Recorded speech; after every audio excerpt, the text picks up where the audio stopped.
You're watching Business Access TV. Business Access. Business Access. Business Access. Business Access. You are watching Business Access TV. Business Access TV. Serious about business. Serious about business.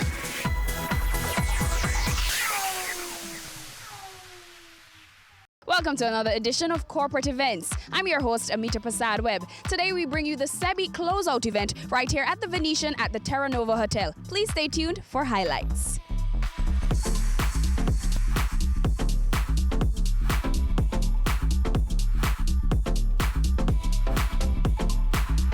We're celebrating 6 years of sector development and social enterprise excellence led by the joint USAID and JN Foundation initiative, SEBI. With our sector founders, champions, stakeholders, bi-social consumers, and social enterprise practitioners. Take this journey with us from 2012 to 2018 to see how the triple bottom line of people, purpose, and profit approach to business is changing the face of entrepreneurship and social development in Jamaica, one community at a time. The JN Foundation made a very conscious decision to address a specific problem within the social sector, which is the inability of social organizations to effectively deliver their core services.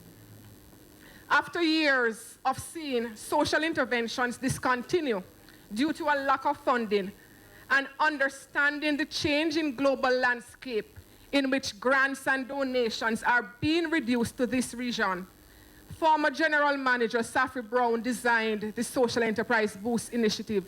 In 2012, the JN Foundation partnered with USAID to introduce and formalize the social enterprise model.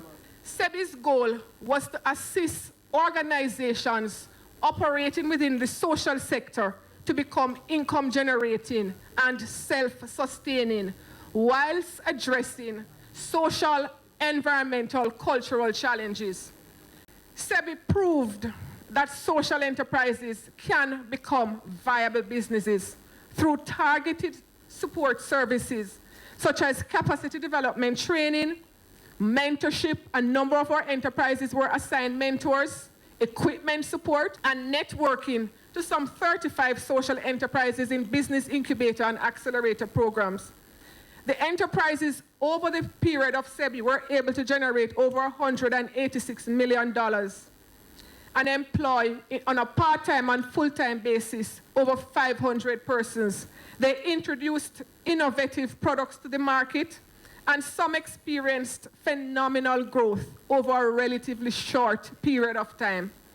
The impact of SEBI also reached over 100 additional social organizations that participated in the open network activities. Among our outcomes were inclusion of persons living with disabilities.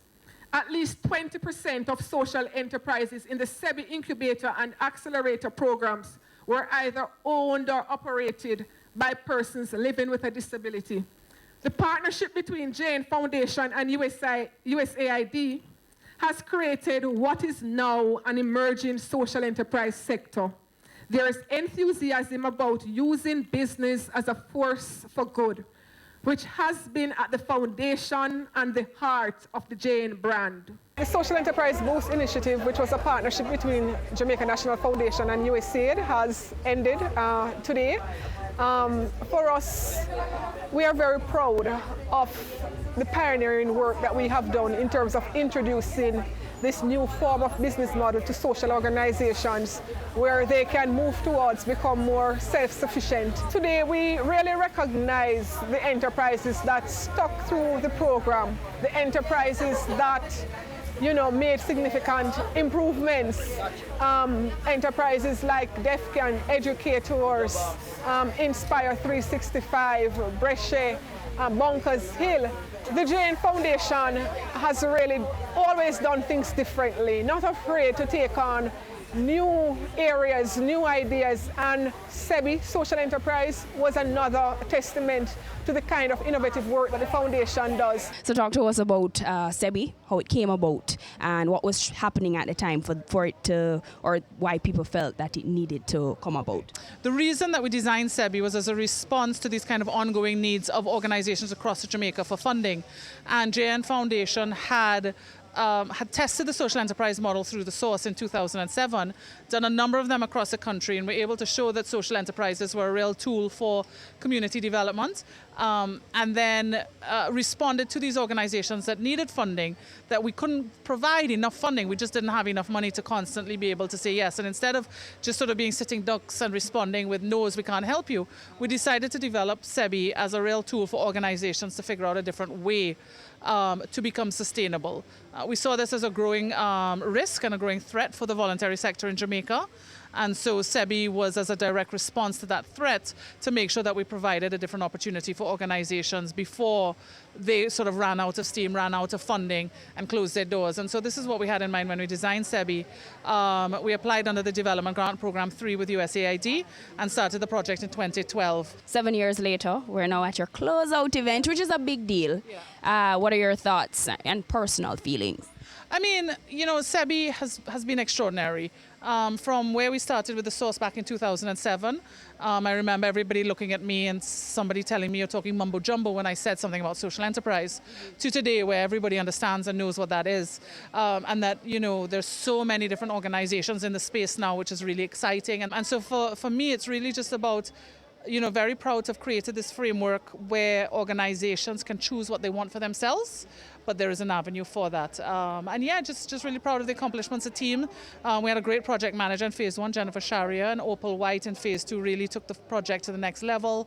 And so we're really, really proud of them. And then we couldn't have done this without USAID and their contribution over the years. And that was the first segment of the SEBI closeout event. I hope you still be here when we get back from break. We have more. Please stay tuned.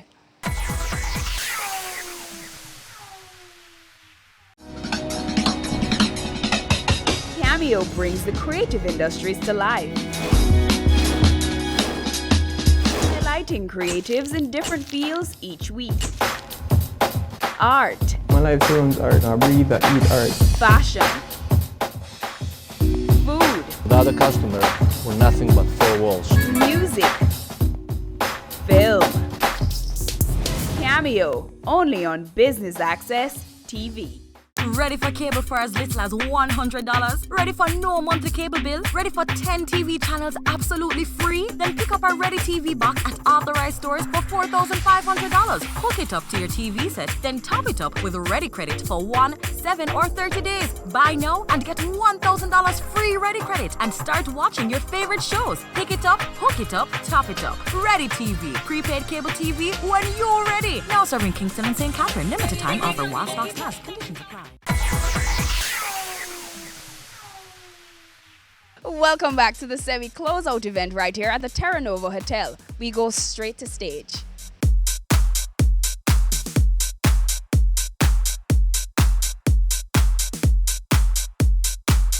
Over the last 2 years, this social enterprise has grown their employee base by 10 times, added 11 more outlets to their distribution channels, and increased their annual revenue, as you heard before, from $4 million to $13 million. So help me welcome Social Enterprise SOCENT 28 awardee for growth, Team Def Can. Come on up. Ladies and gentlemen, put your hands together for the SOCENT 2018 awardee for innovation, Educators JA. And the SOCENT Award for Inclusion, Superior Craft, and more. And next, the SOCENT Award 2018 for Rural Generation. Next Step Lifelong Educational Services. The SOCENT 2018 Media Champion, Ralston Hyman. Thank you so much, Ralston. Come on up. And the SOCENT 2018 Public Sector Champion, Charmaine Brim of the Planning Institute of Jamaica. Thank you for your passion. The SOCENT 2018 Private Sector Champion, That one goes to the Jamaica Stock Exchange. We're going to be handing out some certificates to all the participants of SEBI. We call them our pioneers.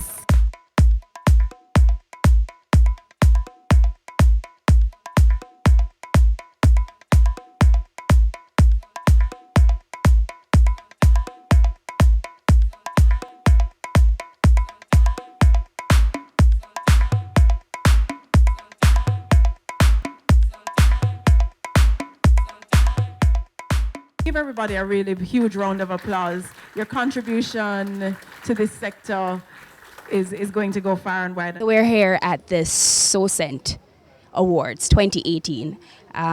You're an awardee today. Talk to us about that. Yeah, it's very encouraging, affirming. We were awarded for growth, and at the end of the day, that's what we're about.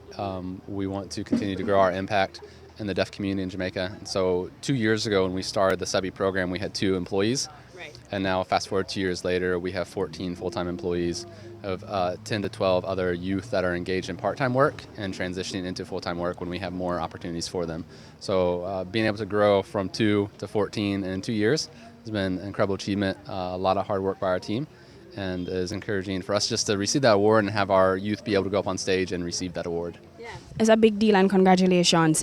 In regards to DEFCON being a part of SEBI, how exactly did they help move your business along? I mean, before we were involved in the SEBI program, we didn't really understand what social enterprise was all about. Gotcha. We didn't understand that as a sector.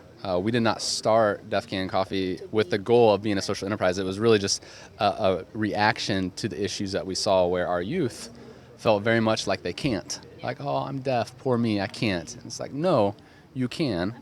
So it was mostly about reaching into the community and getting our youth to believe in themselves. But then as their confidence grew and we got involved in the SEBI network, got opportunities to do more events, started building partnerships, and our staff were working in other cafes and coffee shops in different locations, their confidence grew, and then the rest of society started recognizing them over and over and over again too. And so we realized this is actually a message beyond just the deaf community, because DEFCON started strictly to encourage our youth to believe that they can, but now they're getting the Prime Minister's Youth Award for Social Enterprise. They're getting Social Enterprise Awards here at this event. So as they get more recognition, other people are starting to realize, oh, deaf can. And so now we have even bigger sights set on just changing how people view the deaf community as a whole. So DEFCON, you're growing. What's next? Next for us is continued growth through partnerships. We have existing partnerships already in Kingston, in Portmore, in St. Elizabeth, in Montego Bay. And so if there is a company out there and all you want to do is serve good coffee, but you don't know where to start, you don't know what to do, there's not baristas in Jamaica readily available, come to us. We'll work with you, we'll develop solutions, and we'll provide a staff member that's trained already as a barista and help you serve the needs that you have with your customers.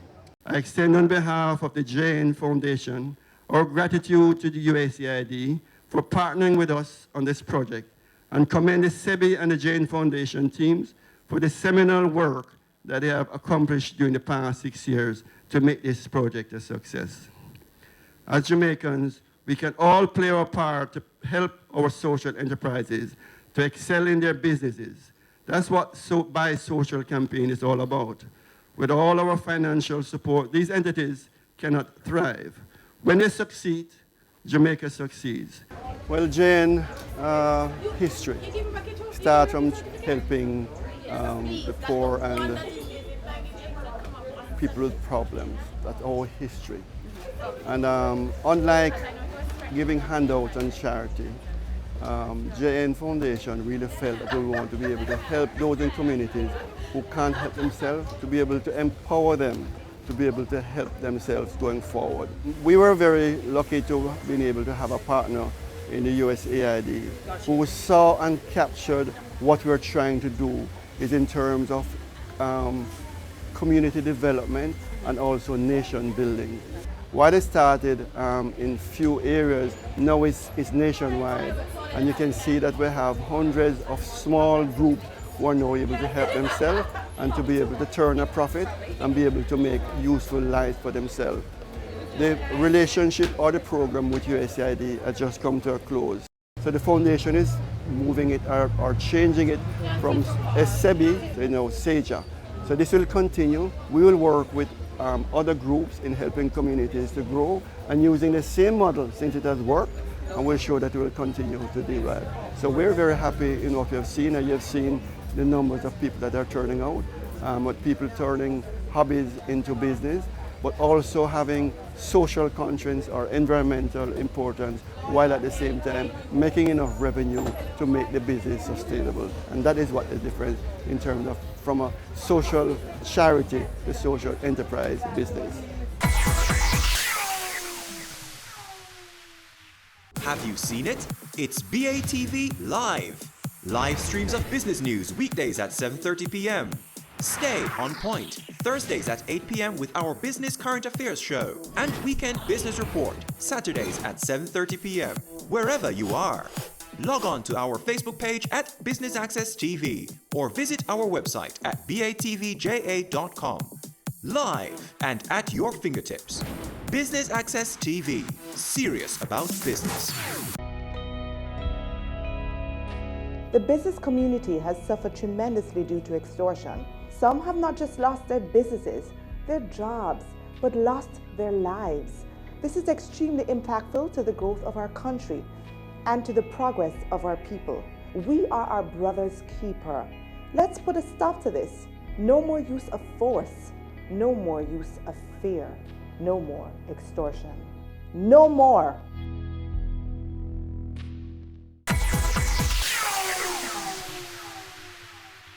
You are an awardee here today. Congratulations. Tell me a little bit about your business. So next step is a social enterprise that's focused on youth engagement and employment. So we offer services such as coaching, training, speaking, and tutoring in the parish of St. Thomas and also anywhere in Jamaica or the region. You were an awardee here for rural regeneration. Talk to us about that. So we operate in rural Jamaica in the parish of St. Thomas, which is often underscored as a parish that is behind. So we have positioned ourselves as a social enterprise to be a part of the mission, to be a part of the change. And that started from my personal story where I had issues of self-worth growing up in a rural parish where there are so many rural stereotypes. And I looked around me and realized that the young people were equally affected just as I was. They were not delivering themselves as they should in terms of self-delivery and self-awareness. I wanted to make a change. It started a social enterprise that's really doing a great job. We partner with Heart Trust NTA, with the British Council, with various organizations that have similar mission to truly make a change while making profit. It's basically the end of SEBI. This is their closeout event. What are your thoughts on that and I guess your feelings? Well, SEBI has been a phenomenal support to our brand. So in terms of our brand presence and positioning from our look and our feel, we have gotten a lot of support. And they're also big on making sure that your capacity is built to match that powerful branding that we have at the front. So we had business mentorship. We were able to put in some systems that we did not have before. We actually know what the triple bottom line really means in terms of people, passion, profit. So we're taking care of our staff better, having the systems in place to make sure that inside and out that we are a powerful brand. That's the biggest thing that we have gotten from SEBI, and we're really looking forward to Social Enterprise JA. We're now well positioned to benefit from some of the support that will now come from the Social Stock Exchange and other movements that are taking place to strengthen the social enterprise movement in Jamaica. But what's next for our next step? Well, for next step, we're looking at actually scaling up. Our services are now well packaged. So we have Ready, Set, Go coaching program, we have a Prep for PEP mobile clinic, and we have the CCC training package, which looks at communication and other 21st century skills. So that is now nicely and tightly packaged, something that we didn't have before. So now we're pushing it. We're getting more support from corporate brands who are now booking us for services. We have had just a few international engagements, but with now the branding and the presence that we have with SEBI, we are sure that a lot more regional and international engagements are coming. Talk to us a little bit about Educators JA. What exactly it is that you guys do? Well, Educators is an edtech and adventure tour company. We in essence make learning fun by providing people with experiential learning and gamified field trips that are powered by technology. So we are combining exploration with things like playing, technology, exercise, things like that. Yeah. You are the SOCENT Award winner today for innovation. Talk to us about that. So I think, as I said, because we combine exploring with the technology, it's not a virtual experience. It's more of people going outside, learning about their country. People are involved at the same time, but the phone is really what's different. Using your phone as a tool. We have an app called Adventures. So people can download this in the App Store. It's not available on iPhones as yet, but the app, in essence, allows you to explore, learn, and have fun. Talk to us about Educators Jamaica and your involvement with SEBI and how you've grown by being a part of SEBI. So apart from us making learning fun and giving people tours, our tours, we have a clear social mission, which is not only to educate youth, but to include them. Inclusion means giving tours to students or young people that wouldn't necessarily get a tour. Somebody who's homeless, somebody who's deaf, so we include them. We also employ them. So we have them as creative writers and tour guides. These are youngsters that we train and recruit ourselves, giving them skills that they can use elsewhere or with us.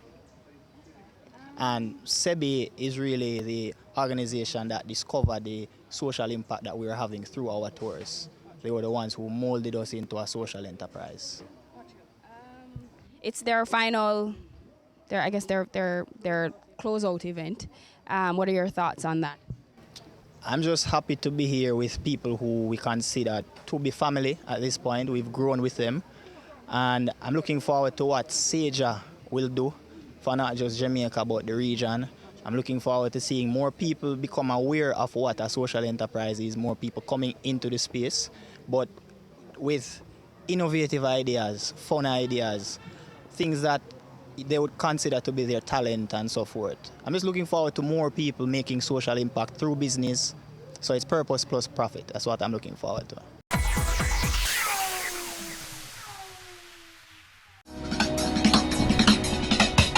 Cameo brings the creative industries to life, highlighting creatives in different fields each week. Art. My life turns art. I breathe, I eat art. Fashion. Food. Without a customer, we're nothing but four walls. Music. Film. Cameo, only on Business Access TV. Career Moves has always explored interesting careers, highlighting all you may not have known about them. This season is no different. Coming back to Jamaica, everyone's like, Fizzy what? Fizzy who? When you find a bright boy or girl in the class and people say, what are you going to be? The parents will say, you have to go be a doctor, you have to go be a lawyer. Nobody says you have to go be a politician. Let me see your hands! Tune in Tuesdays at 8 p.m. on Business Access TV. So we have with us Miss Charmaine Brim of the PIOJ, who is the Public Sector Champion Award right here at the SEBI Awards. Talk to us about that. What is your involvement with SEBI? JN Foundation actually engaged the PIOJ in 2015 around the premise of the work that they have been doing for the social sector and sharing with us some of the gaps that were in the sector. And one of them was the fact that there was no policy framework to support the sector. So we were actually successful in lobbying the Ministry of Industry, who, on the request of the Bank of Jamaica at the time, who wanted a limited review of the MSME and entrepreneurship policy, the PIOJ lobbied MICOF to have some consideration to include discussions around the social enterprise sector.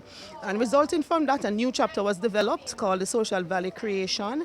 That's now added to the policy. So that's the big championing of the PIOJ in one way, and the other is that from a programmatic standpoint, the Community Renewal Program is a program within the PIOJ, and the primary goal of that program is to coordinate initiatives towards effective program delivery at the community level, and we target the volatile and vulnerable communities across 5 parishes. One of the key pillars under the Community Renewal Program is socio-economic development. And that includes looking at the strategy that deals with promoting entrepreneurship.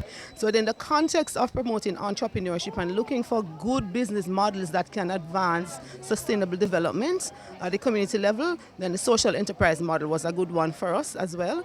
So it is a model that we have actually adopted, and we have found that the model is a good one. It's a high growth model, and the idea is to continue what SEBI has started. We're going to be very much involved in the conversations with JN Foundation regarding SEJA as well. As you would have heard today, it is intended to be a multi-sectoral approach, right, kind of entity. So the conversation and the work continues.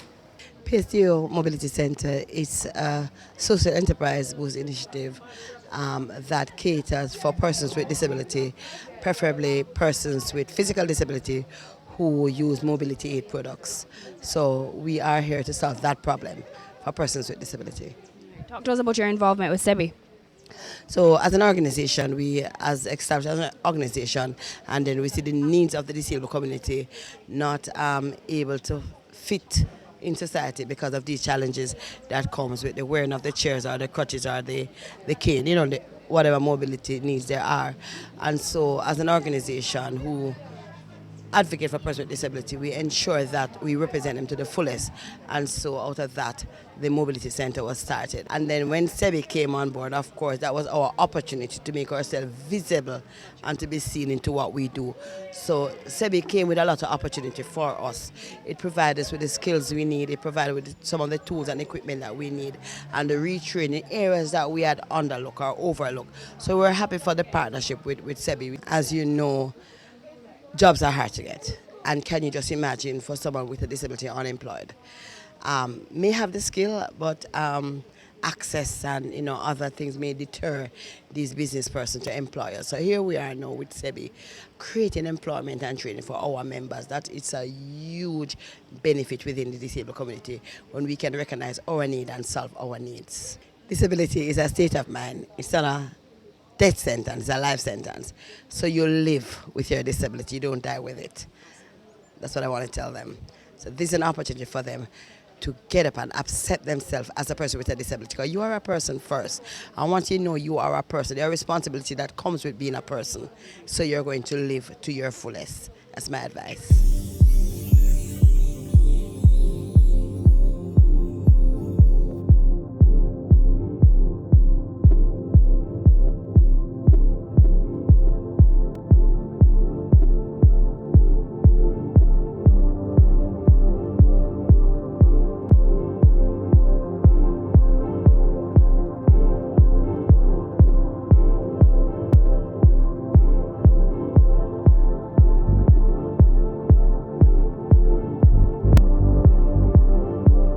A special thank you for tuning in to our coverage of the SEBI Closeout event. And thank you to the JN Foundation, the SEBI Group, and all the awardees today. I've been your host, Amita Prasadweb, and thank you for watching Business Access TV, serious about business.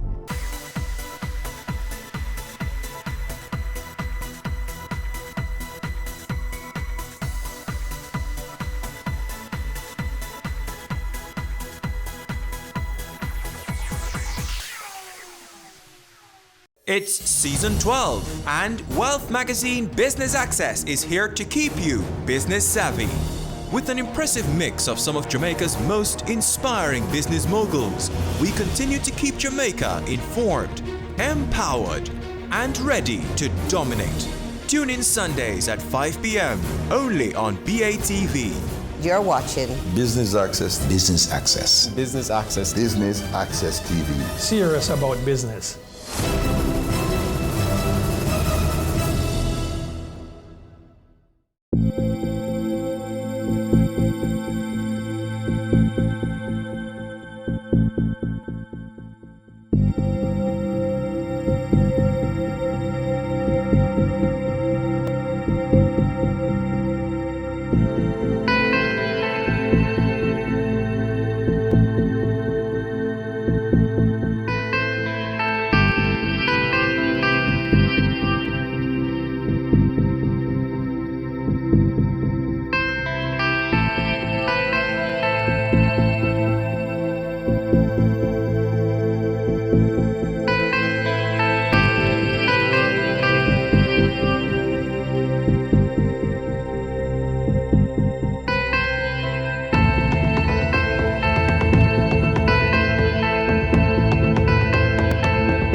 Welcome to another edition of Jamaica Magazine. Today's show is a mix of inspiration with a little bit of reflection. We also have sports, gymnastics that is. I'm Theodore Henry. There's much to learn and know, so stay with us.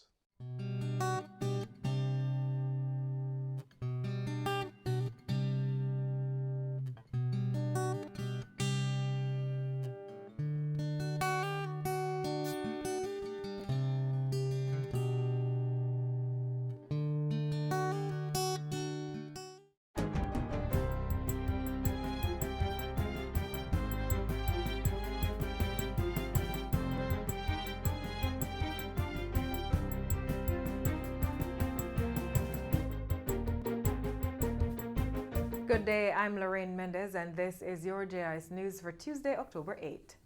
Prime Minister Andrew Holness says government is moving to transform Jamaica into a low-carbon economy. This, he says, is being done through the development of policies on electric vehicles as well as hydro, wind and solar power generation. Mr. Holness asserts that with the right kinds of local and international investments, the country will be able to generate enough clean energy to power its homes and businesses. We have a great interest in seeing a transformation of the global financial system that would allow us to access products, that would allow us to transfer risk, better insurance products, better de-risking of investments, areas in which we're happy to see that the Green Climate Fund is seeking to play a greater role. The Prime Minister was participating in a panel discussion at the Green Climate Fund's Private Investment for Climate Conference on Monday. Private and public sector leaders are in Incheon in the Republic of Korea to accelerate climate action in developing countries. Prime Minister Holness used his assignment in the Asian country to meet with his Korean counterpart. He also held talks with former UN Secretary General Ban Ki-moon and met with representatives of the Intergovernmental Panel on Climate Change and the World Wildlife Fund. Meanwhile, Prime Minister Andrew Holness says government will be seeking a partnership with the Jamaican private sector to monitor planting under the 3 Million Trees initiative. He says monitoring will be done through the development of a mobile application that uses geographic information systems to track, locate, and tag trees. The app will assist the government in managing the trees distributed and planted by the public. Our aim is to improve the resilience of our coasts, hillsides, and plains, while also improving the beauty of our urban centers, major thoroughfares, parks, and the added effect of offsetting greenhouse gas emissions. Prime Minister Holness was speaking at Friday's ceremony to mark the 17th annual National Tree Planting Day under the theme, Plant a Tree Today for a Prosperous Tomorrow. At the event, 100 seedlings were planted at Jamaica House to launch the initiative under which 3 million timber and ornamental trees will be planted across the island over the next 3 years. 2 million will be planted by Forestry Department, while the rest will be distributed to the public. The program is expected to be carried out by 1,000 Hope interns attached to the Forest Management Corps and residents who live in communities close to forests. Tourism Minister Edmund Bartlett has called for the establishment of a tourism resilience fund for the Caribbean. If established, the fund will be the region's main financing facility for assisting highly susceptible Caribbean tourist destinations. Minister Bartlett made the call in Incheon, South Korea yesterday, where he joined the Prime Minister at the second Global Green Climate Fund Conference. The Caribbean is the most tourism-dependent region on Earth, with a GDP dependence of over 40%, and 16 of the 28 countries are in the top 30 of the world's most tourism-dependent regions. A tourism resilience fund would help to build capacity to respond to disruptive threats to the region's economic sustainability, particularly those related to climate change impacts. Minister Bartlett argued that the devastation caused by Hurricanes Maria and Irma to 13 of the region's most tourism-dependent economies during the 2017 Atlantic hurricane season resulted in the region losing over US $1 billion in revenues. The Ministry of Health and Wellness will be embarking on a mosquito sterilization project next year as part of measures to reduce the spread of vector-borne diseases. Health and Wellness Minister Dr. Christopher Tufton made the announcement on Monday as he addressed the Pan American Health Organization workshop at the Jamaica Pegasus Hotel. The Mosquito Control Research Unit at the University of the West Indies will spearhead the pilot for the sterilized insect technique. Dr. Christopher Tufton says it's an environmentally friendly pest control method which involves mass rearing and sterilization via radiation of target pests such as the Aedes aegypti mosquito. And that's it for JIS News Today. I'm Lorraine Mendez. Thanks for watching.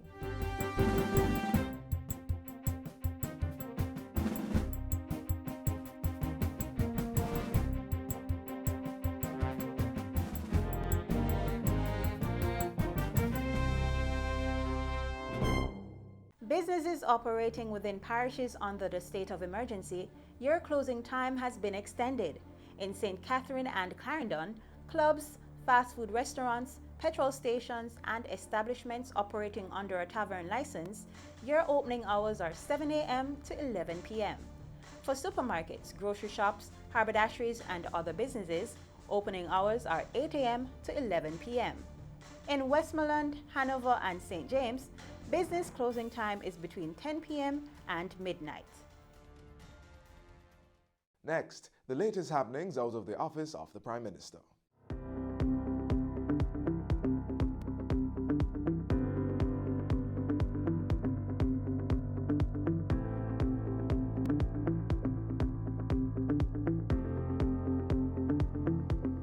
Prime Minister Andrew Holness now in the Republic of Korea for climate conference. 3 million trees in 3 years initiative launched, and the region's largest solar power farm opens in Westmoreland. You're watching Jamaica House Weekly. I'm Anthony Morgan. Jamaica's proposal for a Caribbean green bond listing on the Jamaica Stock Exchange has been approved by the Green Climate Fund GCF. This will see the island drawing down nearly $483,000 from the GCF to make the Jamaican business environment climate smart and sustainable. Jamaica actively advocates and will continue to advocate for increased and enhanced access to climate finance from both public and private sector sources. Prime Minister Andrew Holness made the announcement Monday morning as he addressed the Green Climate Fund Private Investment for Climate Conference. The October 7 to 9 summit is being held in Incheon, the Republic of Korea. While in Korea, Mr. Holness met with the GCF's Deputy Executive Director, the Jamaican Diaspora, and spoke at a panel discussion titled Raising the Bar, Moving Forward with Climate Change Ambitions. Early in the week, the Prime Minister was in the U.S. capital of Washington, D.C. At a dinner hosted by the Jamaican Embassy in the U.S. capital, Prime Minister Holness told the gathering that he would be pursuing greater social partnerships to transform the island. If we can do that for debt, then we can do it for crime and violence in the country. We can do it for infrastructure. We can do it for public sector reform. And we can do it to bring corruption under control. While in Washington, D.C., Mr. Holness met with U.S. Vice President Mike Pence. Those talks centered on Jamaica-U.S. cooperation in security, trade, disaster recovery, and other areas. Prime Minister Holness also visited the headquarters of the Inter-American Development Bank, the IDB. He discussed key elements of Jamaica's country program with IDB officials, including President Luis Alberto Moreno. Back in Jamaica Tuesday, Mr. Holness sought a 90-day extension of the state of public emergency in the St. Andrews South Police Division. During the sitting of the House of Representatives, the Prime Minister disclosed that over the 84 days since the special security measure has been in place, murders, shootings, and rapes have been halved. If we continue with the measures, we will have 2 consecutive periods of reduction in murders. And that's very important. It is important to get momentum. Very important that criminals understand that there is a consensus amongst lawmakers to have a firm handle on crime. Members of Parliament agreed and voted to continue the state of emergency until January 4, 2020. The Prime Minister meanwhile told the House that government would be meeting with the opposition to reach an agreement on ways to tackle crime. that I will be meeting with the leader of the opposition. We will hopefully reach some consensus as to how we should move forward. And I think Jamaica will look at us in a far better light. Still in Parliament Tuesday, Mr. Holness announced that the National Water Commission would be relaxing water restrictions in the corporate area. This, he said, followed word that the Mona and Hermitage dams were over 50% of their capacity. I think the level of frustration that the public is experiencing is tremendously high, and it would be not easy to explain to people why we're having rain and then they still can't get water. So we will have to relax, but we still are very cautious. So we're not going to just totally abandon all our conservation methods, but we will relax so that people can get water now. And the Prime Minister said the Ministry of Economic Growth and Job Creation's budget for 2019-2020 would be reworked.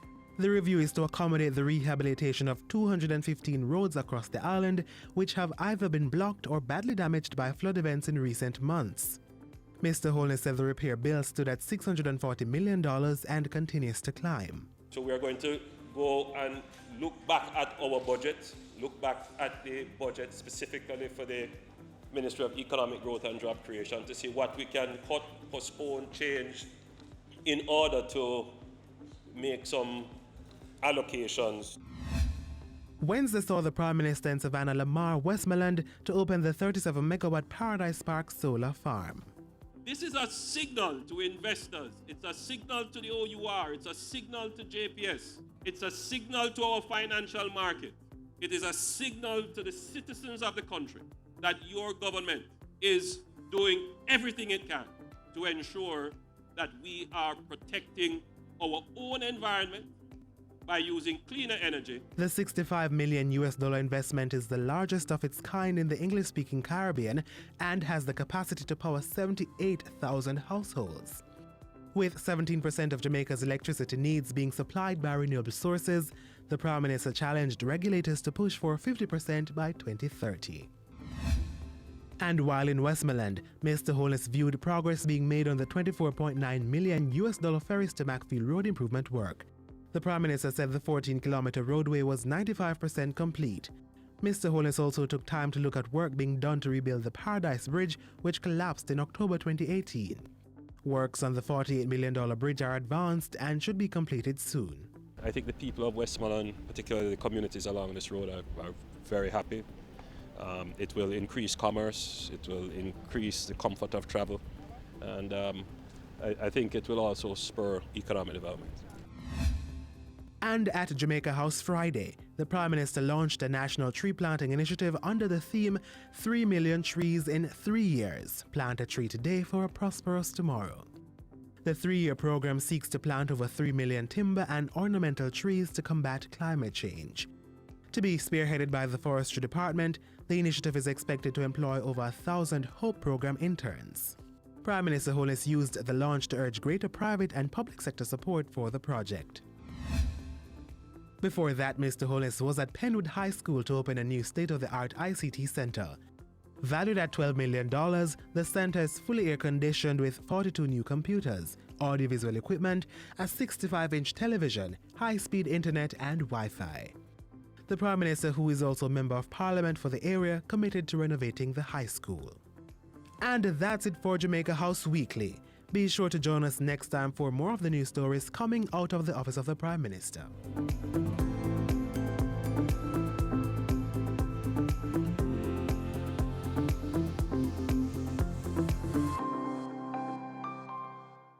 Jamaica will host the second Tourism Resilience Summit of the Americas on October 9 and 10. The two-day summit seeks to explore tourism climatic resilience initiatives from around the world. This game-changing summit is being held under the theme, Building Tourism Resilience for Sustainable Futures. Global and regional speakers will share best practices on how to recover from man-made and natural tourism disruptions. That's the second Tourism Resilience Summit of the Americas on October 9 and 10 at the University of the West Indies Regional Headquarters in Kingston, Jamaica. The event is open to the public. Fire! Fire! My bed, my clothes. Same script, different day. What's worse, sometimes a human being, even a child, dies in these unfortunate situations. The loss of lives and valuables as a result of fires is impacting those who remain behind. The mental effort to get up from the ashes. Taxpayers too are being burnt, as more dollars are being shelled out for fire emergency operations. Homeowners must implement fire safety plans.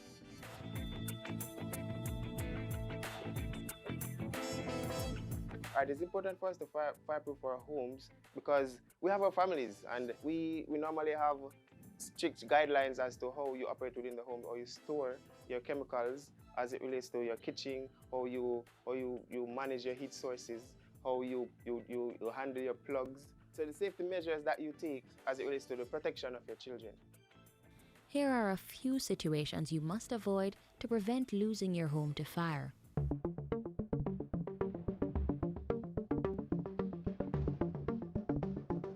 Finally home from a tired day at work.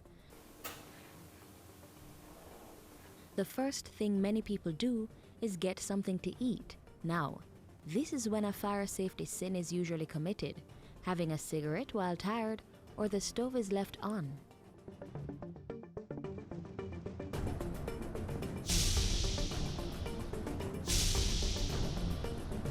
What else at home are you not doing safely?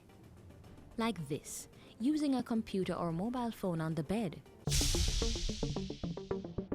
So they should not be used on flammable surfaces such as beds or sofas. Leaving your cell phones on your bed can trigger the ignition temperatures of that spread or sheet and can actually cause a flame. So we encourage you not to leave your cell phones unattended. It's an active source of heat, and worse when it is charging. It has caused many house fires based on our statistics.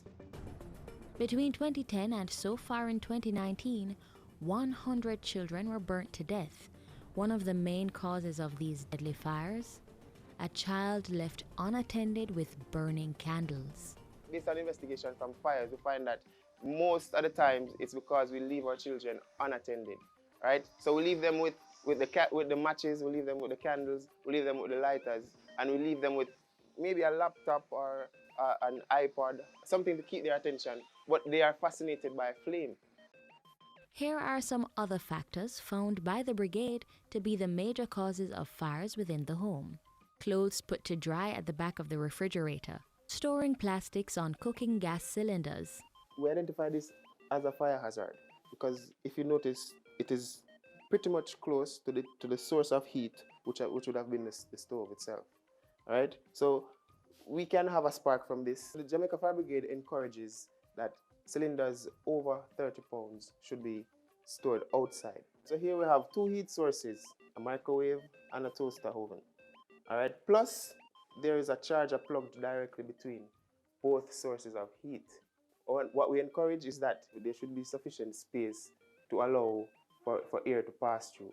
In the bathrooms, the heat sources, for example, your blow dryer, you leave those on running while you do other stuff, while you wash your face, something. But leaving them near your towels and your other materials that can burn, your clothes, that can spark flames.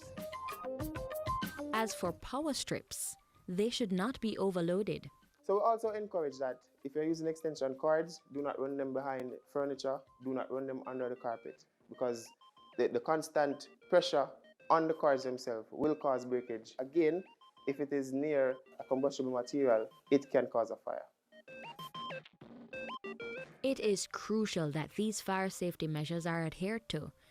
Every home should have a fire safety plan that is known by each member of the household.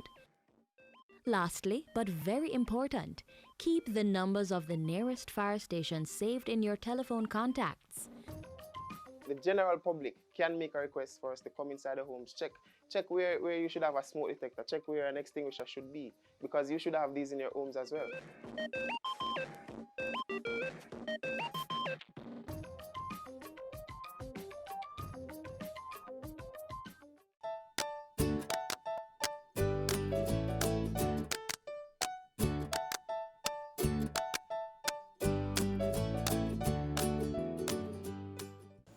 can no longer turn a blind eye to our children. Each of us have the duty to protect them. As we continue to strengthen our protection campaign, we ask that you try positive discipline. Talk not once, twice, 3 times, 7 times even. In talking to your child, you make them comfortable to tell you about what is affecting them. Tell our children the truth and tell them what is wrong and why.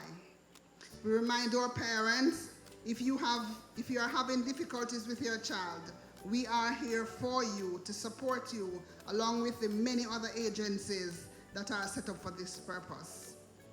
Additionally, we remind parents that if you see another parent in need of help or sound advice, reach out and provide support. Every child is our child.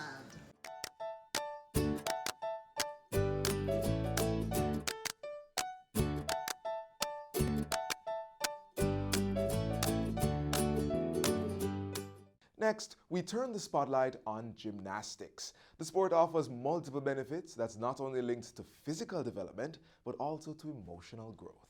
Watch this.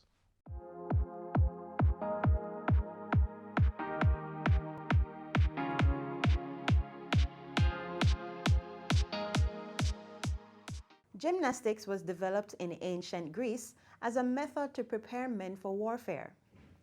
Let that sink in for a bit. Today, the sport is not about military might, but it still pushes the human body to optimal fitness and flexibility. It's also, of course, no longer limited to males and is accommodating to both the young and older. Oh, and you don't need to be in Greece to enjoy what gymnastics has to offer. Right here at home, the National Gymnastics Federation of Jamaica, which enjoys funding support from Government Sports Development Foundation, recognizes 9 member organizations. One of them is Nishida's Gymnastics. Hi, this is Shin Nishida, and I am the owner and head coach of Nishida Gymnastics. Hi. We are the gymnastics school operated in Jamaica, Kingston, and Montego Bay, Maypen, and Mandeville. We have been in operation since 2008. There are 2 ways in which people can get engaged in gymnastics: recreational and competitive. Recreational gymnastics caters to anyone who wants to learn the skills in a fun, safe, and structured environment. Competitive gymnastics offers participants the opportunity to learn at the highest level and compete in international competitions. Whichever path the gymnast takes comes with a host of benefits. Gymnastics is a sport that challenges the child in many different ways. It helps them physically, right? Fitness, it helps them coordination, balance. It helps them mentally to focus. Most kids are focused, and most kids that tend to do really well in school, gymnastics helps them a lot. Some kids that come in, they're shy, and then gymnastics help them to build that self-confidence. Help them to speak up, right from wrong sometimes, because we teach discipline in our class as well. One of the best ways for children and young people to experience the benefits of gymnastics is by getting involved in fun and interactive summer camps. In our summer camp, we have gymnastics as main activities, and we also do performing art and craft, and academic work. As beginners participating in our camp, first thing we do is, of course, building the body, conditionings, in a fun-based activities. It's not going to be like 10 times push-up, 10 times sit-ups, but more fun-based activities. And also we teach floor basics like rollover, split, jumps, and different tumbling skills.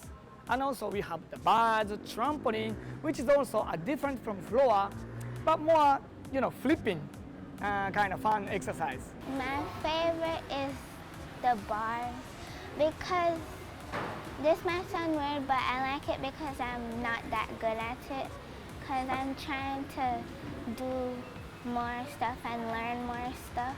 Whilst recreational programs such as gymnastics summer camps are fitting for anyone, competitive gymnastics, on the other hand, requires a much higher level of maturity, commitment, and hard work.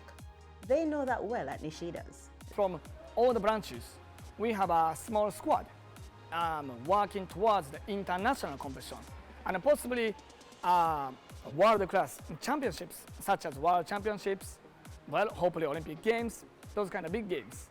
So those kids train roughly about 20 hours, up to 20 hours per week, which is like 4 hours every day, almost every day. They are doing a program called the USA Gymnastics Program, which is not really globally, but it is an international program that is used in the North America, South America, and Central America. Hi, my name is Sarah Mongal Singh. Welcome to Nishida's Gymnastics, Mandeville. Sarah started like 4 to 5 years ago. She started move up drastically to junior, to NGL stars, and now she's at the USAG level. Sarah received a Golden Gymnast Award. That's for grading to see how well she has been doing throughout the term. She have received like a lot of medals, first place medals. She have received Gymnast of the Term the other day. She have received international medals. She was even placed 4th internationally out of 65 gymnasts overseas. Yeah.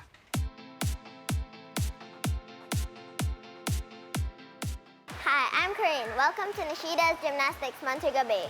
Corinne has been progressing so well from where she started to where she is now. She's actually training for level 5 USAG, in which she has her overseas competition coming up in January at Orlando. Now and then we have basically like an in-house Olympics in which she received the strongest gymnast award. She received also the most flexible gymnast award. Also, she's actually a part of the Jamaica national team now.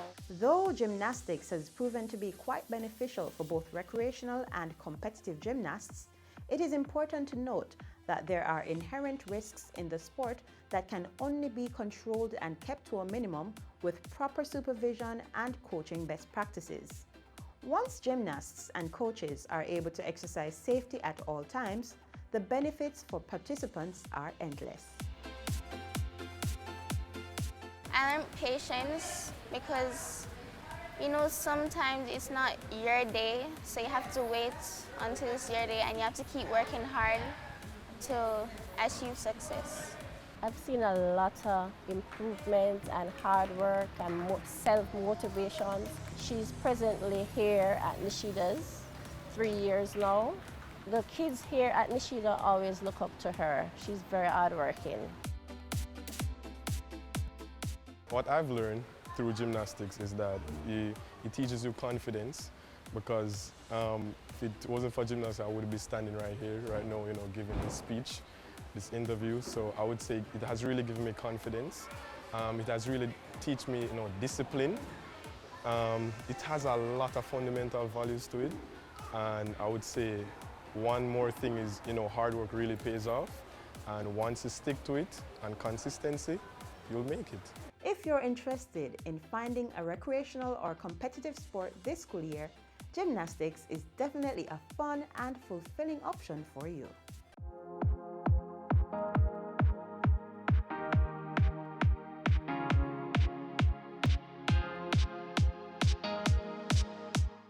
We've come to the end of the show for today. Catch us again tomorrow on this channel. Here's a reminder to send your feedback to Jamaica Magazine at jis.gov.jm. You may also connect with us on Facebook, Instagram, and Twitter. On behalf of the entire production team, I'm Theodore Henry. Thanks for watching.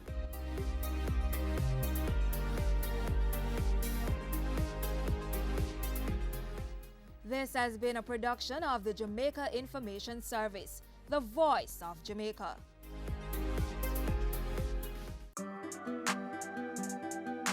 We are serious about the business of real estate, so catch Home Sweet Home Sundays at 4:30 p.m. or if you missed it, check our website at batvja.com.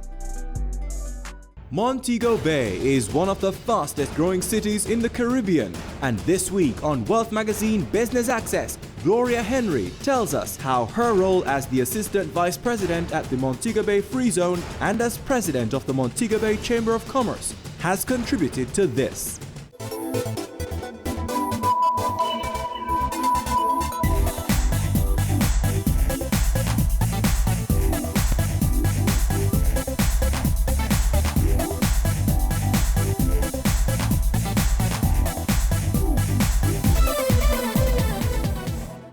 I'm Gloria Henry, Assistant Vice President with the Port Authority of Jamaica with responsibility for the Montego Bay Free Zone, and I'm also President of the Montego Bay Chamber of Commerce and Industry.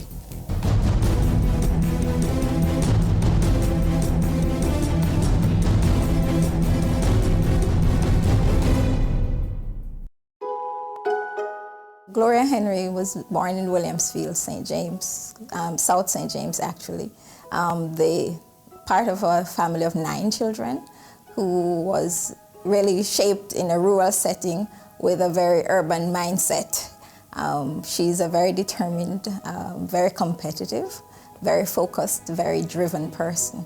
And those are characteristics that have been built up over the years, mainly coming from her childhood. So my childhood was very simple, a very simple one.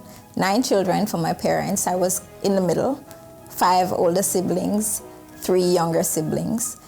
Poor rural community. We didn't have much in terms of entertainment, but what we have were very strict parents whose principles were constantly being taught in the home. Principles of discipline, honesty, hard work, education. We didn't have television, but we were taught to read, and we had to actually be involved in like a school setting in the home. So my father, on a Sunday evening when most children were out playing, we had to read the Bible, and we had to, explain what we understood, what we learned from reading. We were taught to help one another, to be involved in one another's lives. So the older siblings would take care of the younger ones, and when it was my turn, I had to take care of the younger ones, of course. And my parents weren't rich, actually they were poor, but we didn't know that because there was so much love and there was so much, we were taught to be satisfied with whatever was provided and to be creative in satisfying our needs. So we weren't taught to be excessive or to desire what we didn't have, basically. So my primary education, I had that at Buckingham All-Age School, which was like 2 miles away from home. So very early, it was stressful. You had to walk 2 miles to get to school every day and back. And it was one of those settings. I went to school when I was 6 years old, so I didn't have basic school. But by the time I got to school, I could read because we were, as I said, the older ones would teach, and my father as well. So I could read, so it wasn't difficult. It was one of those rural schools where there weren't a lot of resources, but at that time, the demand, I suppose, wasn't like it is now. It was really a very simple environment where you went to school and you learned whatever the teachers taught you. It was a respectful environment. Your teachers were like the gods. They were in charge. It was a community where you were taught to respect the elders, to have good manners, and anything that they told you, that pretty much was what you accepted. It was, I would say, like most rural communities, a very difficult one. There was much exposure, except for those persons who had left and come back, so whatever they told you pretty much was what you hang on to. But very early in those years, I started having a vision. Even though I didn't leave the community until I was 11 years old, I still had a vision as to where I wanted to go. I certainly knew that I didn't want to stay there. I wanted more. And that more was kind of a vision that I created for myself. So I had a journal, and I would start to journalize my life and where I wanted to go and the things I wanted to do and how I wanted to leave the community. And that opportunity came when I did my common entrance at the time, and I was successful for high school. My high school years were not very remarkable. I went to Herbert Morrison. At the time, Comprehensive High School. It was a new school, so the school itself was still trying to find its way. I wasn't sure what I wanted to do because I didn't have guidance as to, career choices and so on. So my mind was centered around the traditional nurse, teaching, later on, as I started doing food and beverage, I thought I wanted to be a dietitian as well. But I left high school with not knowing or even thinking about where I was going to go. I was still a little bit confused after high school whether I was going to do teaching or nursing. And in fact, I started on a journey that was supposed to take me into Teachers College. And I remember going to do the exam at the Teachers College one day, and teachers were in the square of Montego Bay, Sam Sharp Square, demonstrating for more pay. And I said to myself, no, I don't think this is what I wanted to do. So I ran into a colleague, a former classmate, a few weeks before, and she told me she was studying business. And at that point I said, maybe that's what I should do. So I went to the business school and I registered, and I told my brother, and he was like, no, why would you want to do that? You're not going to, you're not going to reach far. You're probably just going to end up like as a secretary or something. But that was where I went, and that journey took me through several stages. I worked in food and beverage, I worked in environment, I worked in customer service, I worked in cost control. It was really a very dynamic period for me, those years right after business school. I think because I was focused and driven, everything I did was, to me, a stepping stone to get somewhere else. I've always seen my job as not in a box, but part of a bigger picture of, providing wealth and satisfaction for the people that I serve.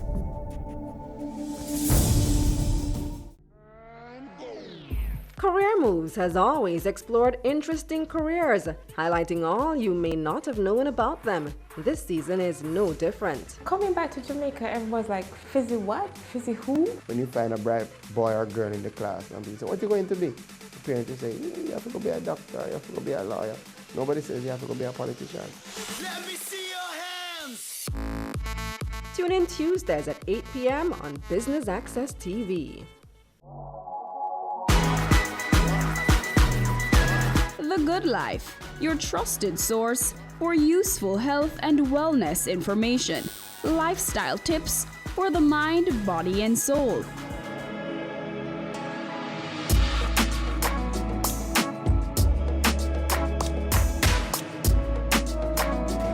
Tune in Tuesdays at 8:30 p.m. on Business Access TV.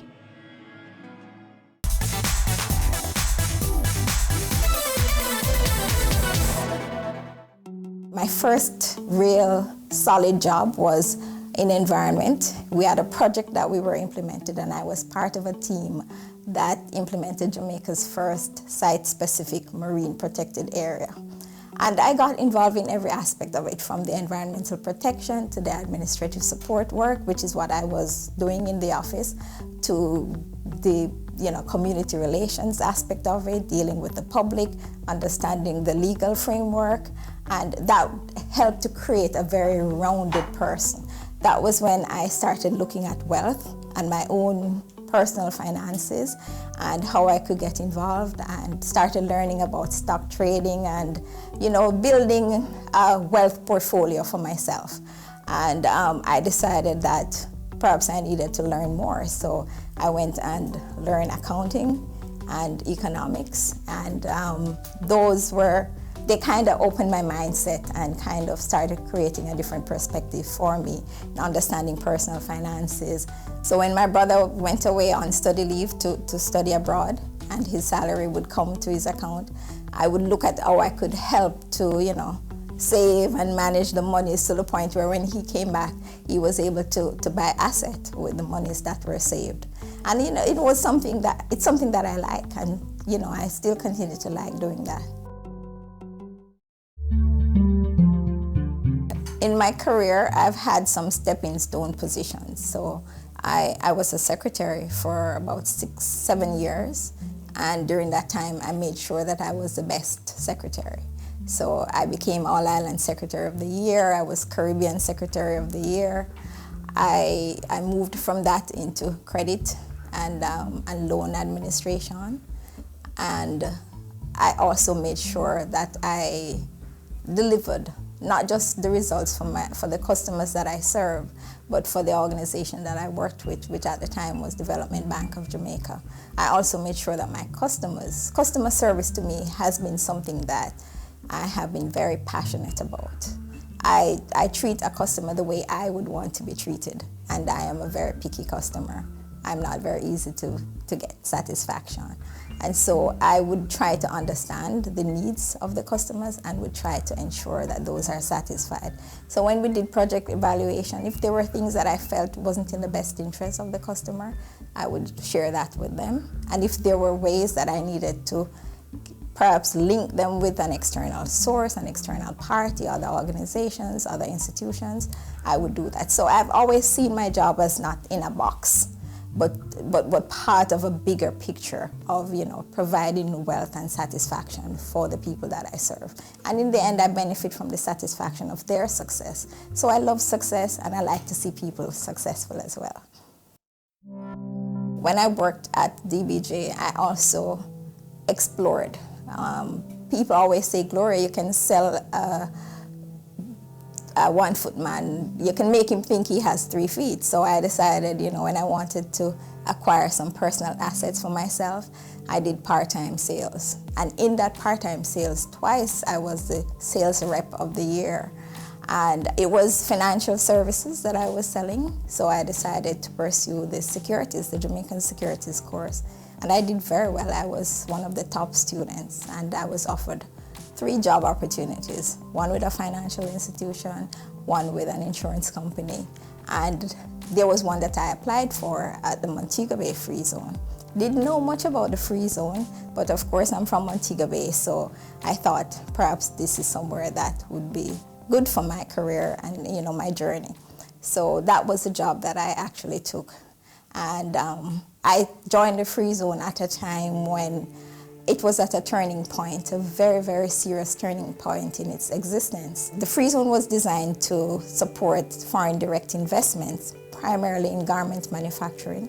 And so when I joined the Free Zone, it was on the last bit of decline of the garment industry. So most of the facilities were empty. Most of the buildings were empty. In some respects, the factory side was about 28% occupied. And it was a challenge. And I remember many days sitting in my office and asking myself the question, Lord, why did I make this choice? I had 2 other options. Why did I make this choice? There has to be a bigger purpose. And, some of those faith-based and, the determination and, my mother's principles that she ingrained in me, the faith and the trust and all of that. Of course, I had to call on that many times. It was challenging, but one of the things that kept me going was seeing the number of persons that could be employed and the value of the business that Jamaica could extract from the business process outsourcing industry. And right away we got to work. I had very good leadership at the Port Authority as well as our board of directors, and they were very, they were very cognizant of the need of the contribution that the industry could make. And we got to work on supporting and building out an infrastructure that could support the growth of the business process industry. It was also on the eve of the dismantling of the telecom monopoly. Although to some respect, we had a monopoly in the Free Zone up to 2012. But that did not inhibit us from growing and from improving the business. I tried to understand every aspect of it, from the aspect of serving the stakeholders, which would be the customers and their employees, to the legal and regulatory requirements that was necessary to grow the business, to the customer's business and their end-to-end deliveries that they have to meet for their customers, to the market conditions that are required, and the different markets in which they serve. And that helped us to not just work with the customers to grow the business, but to continue to create the enabling environment, to create the linkages with external providers, to create the kind of policies that would help them to grow and to work with different sectors to grow the industry. I think the most phenomenal achievement for the Free Zone to date has been the employee growth. So within the Free Zone, we have moved employment from over 2,800 to over 8,400. at the end of last year. And that is just within the free zone, because we've had many customers that have migrated, some into private sector developments, who are also growing their employment. So that to me has been the most phenomenal experience. The other phenomenal experience is the growth in foreign exchange earnings. Of course, they are, complementary.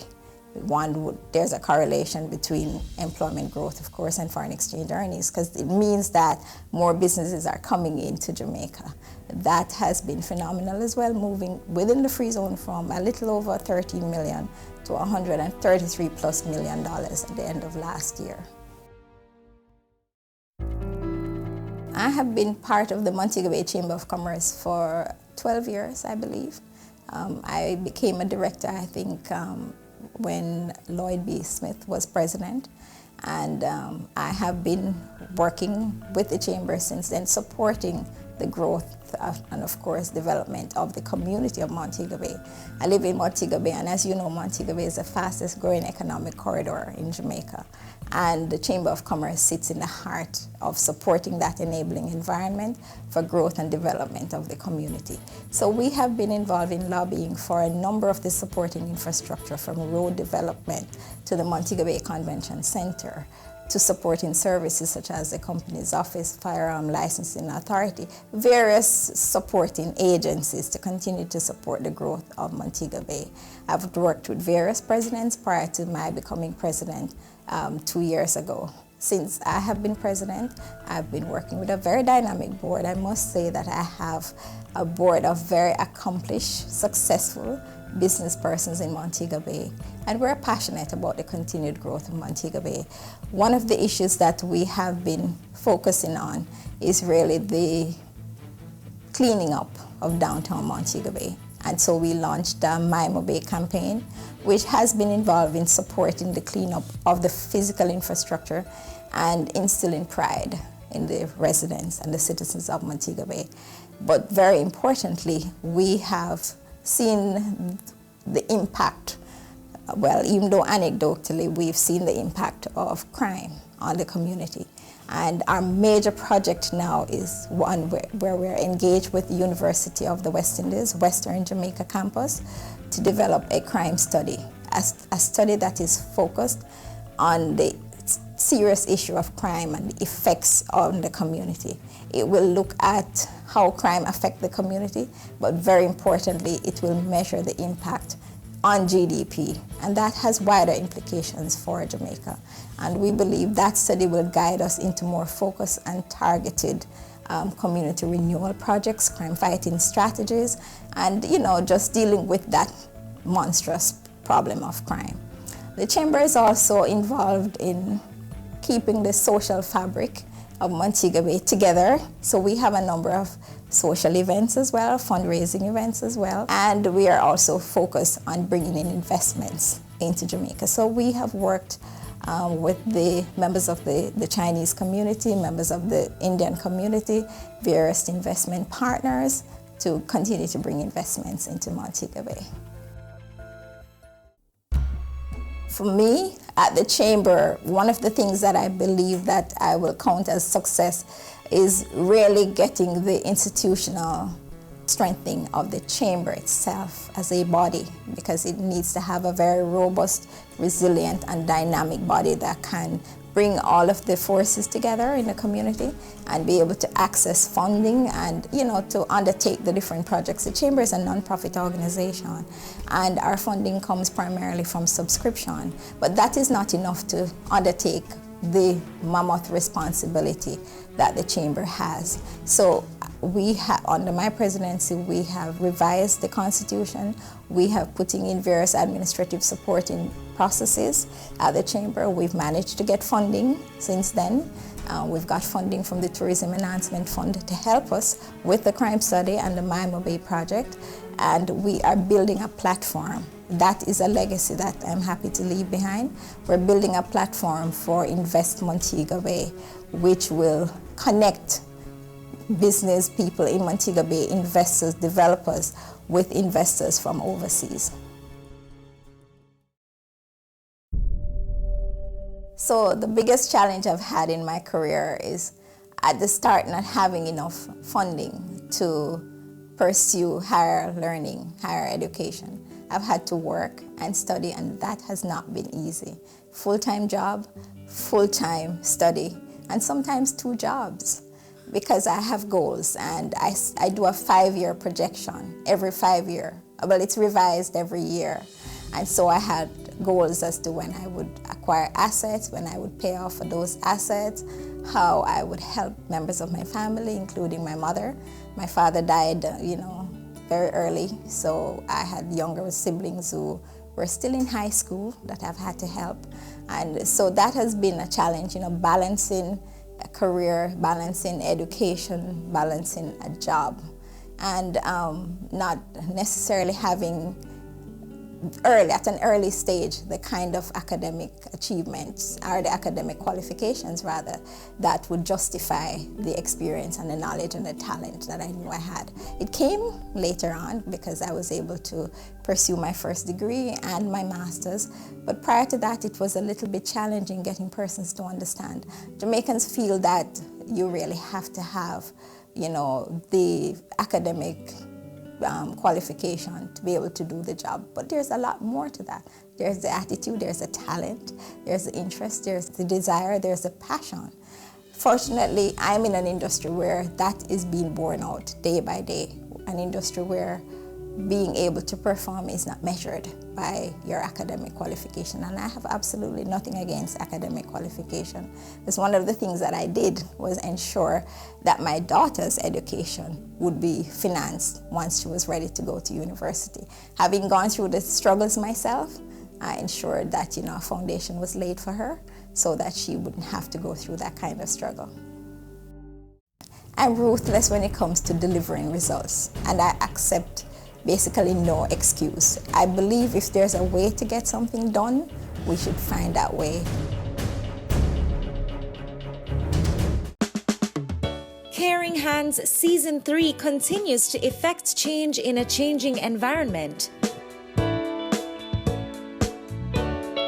Many of us were raised by grandmothers, right? So, we know the wisdom that these people have. Going beyond business. The little leaders of today are our leaders of tomorrow. And with the proper education, we'll have very good leadership coming from that. That's Season 3 of Caring Hands, creating change and shaping lives, every Sunday at 5:30 p.m. on Business Access TV. Your business matters. Business Access TV offers you the most innovative and effective advertising solution for your business, specializing in B2B sales, cost-effective solutions, the customers you want, the repetition you need. No matter the size and nature of your company, your business matters. Call us at 876-618-2870 or email us at sales@batvja.com. Business Access TV, serious about business. Have you seen it? It's BATV Live. Live streams of business news weekdays at 7:30 p.m. Stay on point Thursdays at 8 p.m. with our Business Current Affairs show and Weekend Business Report Saturdays at 7:30 p.m. Wherever you are. Log on to our Facebook page at Business Access TV or visit our website at batvja.com. Live and at your fingertips. Business Access TV, serious about business.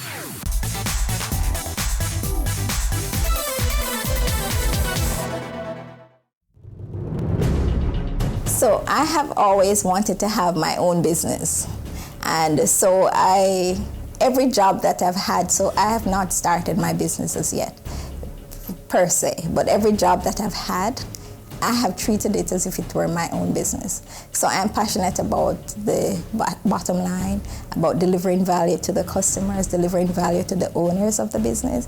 I'm constantly measuring the success and looking at different success quotient and how I can change that and how I can optimize that and how I can exceed the value that I delivered the year before. So I'm very competitive with myself and my own performance. I do a lot of self-examination, and once a year I put myself into a retreat mode, my mind, body and spirit I call it, and I re-examine myself, I re-examine my successes, I re-examine what I've delivered, and I look at where I can improve. So for me, it's a lifetime of continuous improvement. And I've tried over the years, more recently than before, to balance that with a deep connection and a deep spiritual connection with God. I think the biggest misconception that people have about me is that I'm tough and difficult to get along with. I'm ruthless when it comes to delivering results, and I accept basically no excuse. I believe if there's a way to get something done, we should find that way and get it done. So persons who work with me, whether it's a voluntary effort or an effort for pay, they know that about me, that if I say something is to be delivered and it can be delivered, it should be delivered.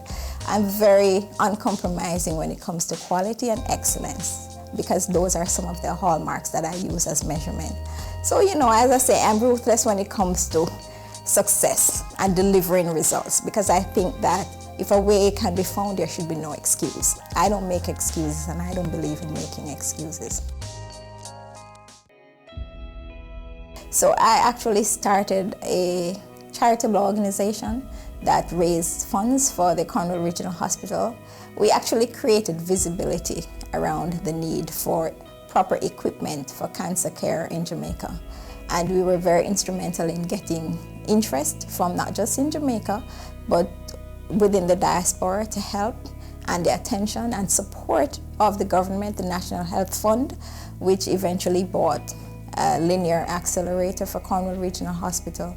We raised the first set of seed funding that could help the hospital in purchasing the linear accelerator. And we're continuing with that foundation towards cancer care. I've had many relatives, including my father, who have died from cancer. And I've seen the devastation that cancer can have on the family and on the patient themselves. Because the machines that we have in Jamaica up to date that treat patients for cancer are really very obsolete and outdated. And having learned that, I decided that was one of the projects that I would give my attention. And to date, we've managed to put together a group of persons who have helped, and we will continue to help to create visibility and to help persons who are unable to afford cancer care in Jamaica.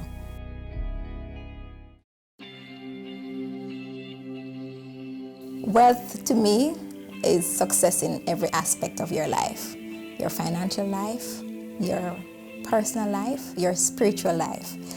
If you have the financial resources, that can help you to satisfy many of your needs, or all of your needs per se. But if you're able to satisfy your physical needs and your spiritual life is disoriented or disconnected, you won't have the kind of success that you desire.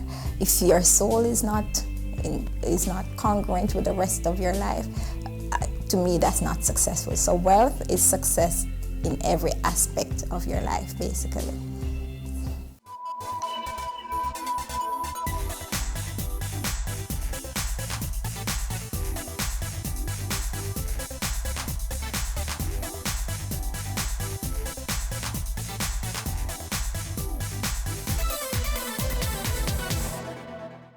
Business current affairs you can relate to. Frank, credible discussion. On point, dissecting the issues. Offering solutions to Jamaica's challenges. On Point, Thursdays at 8 p.m. on Business Access TV.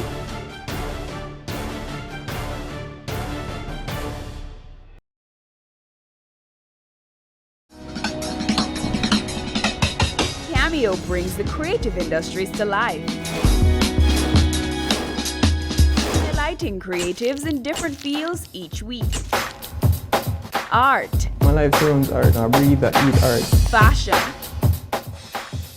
Food. Without a customer, we're nothing but four walls. Music. Film. Cameo, only on Business Access TV.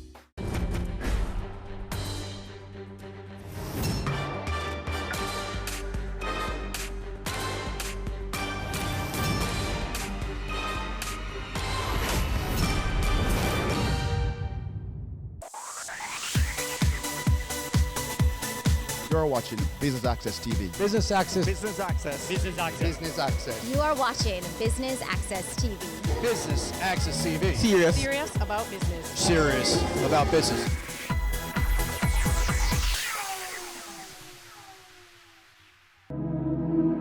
We're here in the little seacoast town of Onoto Bay in the parish of St. Mary for the Ministry of Tourism's official opening of Markingstone Beach. Business Access TV brings you highlights from Tourism Minister Edmund Bartlett and other stakeholders. Stay with us.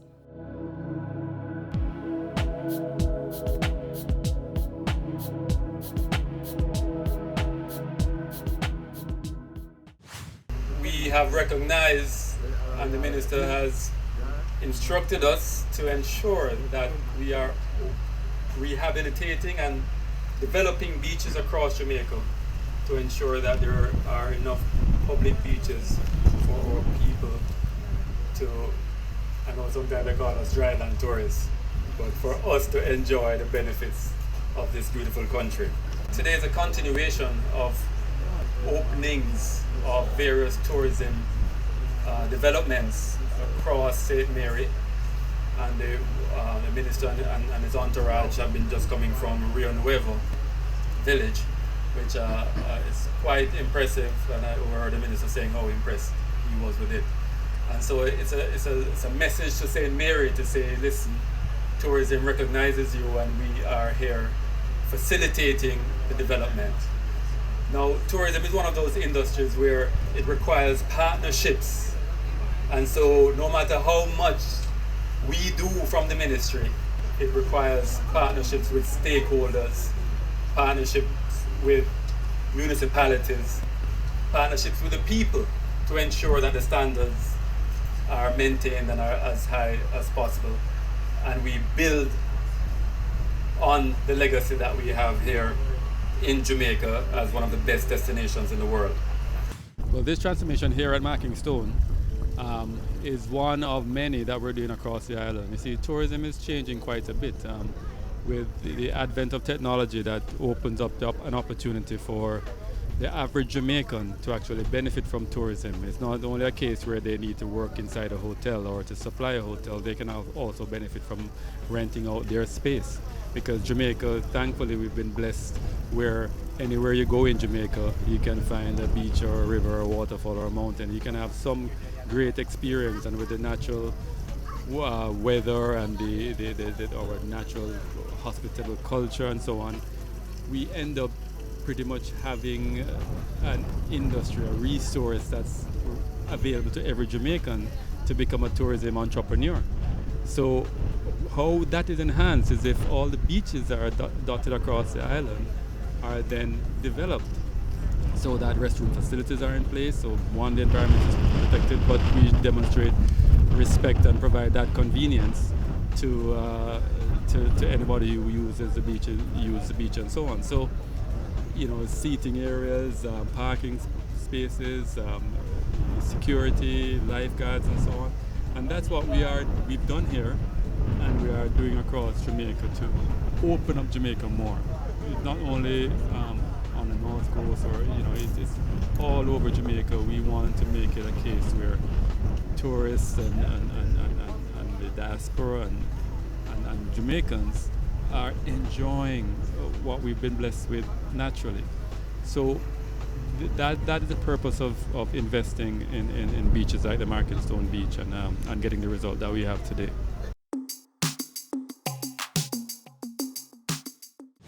I have visited this facility. I passed by here just the other day before the work was complete, but on entering the gate I was wondering, am I really at Markingstone Beach?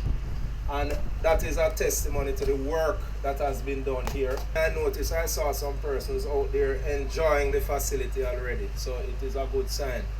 We are eternally grateful to the Tourism Enhancement Fund for spending, I won't mention the figure, maybe the minister will do that later, but significant funds on this facility. And as I said, it looks like a first-class beach. Those of us who know Markingstone before would understand why I am so excited based on what I have seen. the St. Mary Municipal Corporation has owned this facility for a long time. Although, Minister, this is one of the properties that is everybody knows belongs to the St. Mary Municipal Corporation. However, it is in the name of Commissioner of Lands. We have interviewed interested parties in terms of leasing this facility because we don't have the capability to run such a facility. So we have interviewed persons, we have sent to the Ministry of Local Government for them to approve so that we can have somebody run the facility and run it properly as to how it should be. What does growth in tourism mean for Onoto Bay? Well, it means a lot in that we will be bringing more tourists here, then we'll provide more jobs and more opportunities for our locals. So it is indeed important to us. This facility that has been renovated, we hope, based on the individual who will run it, we hope it will be run in a way that we will actually get tourists here as well as locals. But apart from this facility alone, we are looking at other heritage tourism developments throughout the parish, and we took the minister on a tour of an area in Portmore, a very historic area, where we are trying to do a tour of that area. So we have formed a committee and we are looking into getting some funding from the Tourism Enhancement Fund to make that tour a reality. The corporation has authority to manage the beach. How will the upkeep be guided? The upkeep will be guided by statuses under the Local Governance Act and also our act in relation to our Building Act, the Town and Country Planning Act. We use all of those because as a local building authority, local planning authority, we also work along with other state agencies to manage our beaches, to manage our public spaces. So not only us will be responsible for the management of the beach, but we will also be using guidelines from other state agencies. We'll ensure that the park has the requisite number of lifeguards, has the requisite safety facilities in place, for example, your backboards, your first aid kits, as I said, your lifeguards. As you can see, the lifeguard stands are already here. So we are ensuring that the safety of the members, not only of the workers, but of the general public, are taken into consideration, the security of the site in itself. We're going to ensure that the beach and itself will be developed into a recreational space, a park, so that the locals for not only Onoto Bay but the greater St. Mary will also be served and our visitors to this country. What other important purpose does this transformation serve for the people of Onoto Bay? It serves a very important purpose because it is an active open space. It's somewhere that you'll need for relaxation and rejuvenation because you work in a very stressful environment no matter where it is, and you are going to need a space where you can relax, you can congregate with your family, with your friends. So this is a facility that is needed for any community to fully develop an active open space area. This, I believe, is one of the premier sites in this area. It is not only going to be used as a beach park in itself, it's one of the areas that is going to be used, for example, like for your parties, because it is a little outside of the town, so you won't have that congestion in the town itself. So it will be used for that sort of facilities. It is well-needed facility, and we will endeavor to not only maintain as it is right now, but we'll also be developing for other facilities within this area. We're gonna go for a break, but when we return, more from the Marking Stone Beach in Onoto Bay, St. Mary.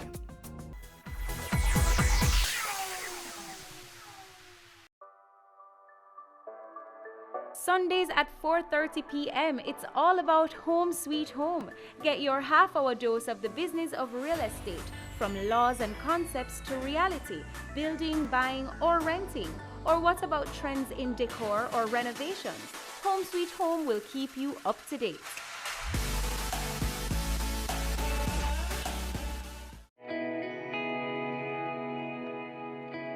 Violence is bad. Violence against our innocent little children is terrible. Pretending not to notice when we know or suspect that a child is suffering is awful and morally wrong. In the words of the great Nelson Mandela, there can be no keener realization of a nation's soul than the way in which it treats its children. Think about that for a second. I have a voice. It's one of my gifts.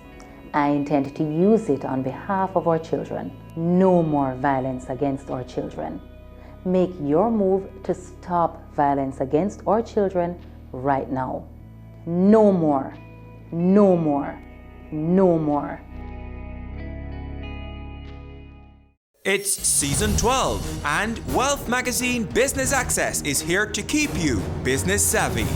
With an impressive mix of some of Jamaica's most inspiring business moguls, we continue to keep Jamaica informed, empowered, and ready to dominate.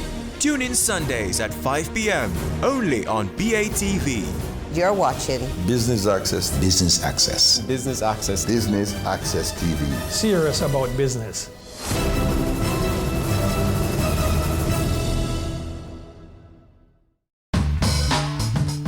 I'm Stephen Price. You're watching Business Access TV. Serious about business.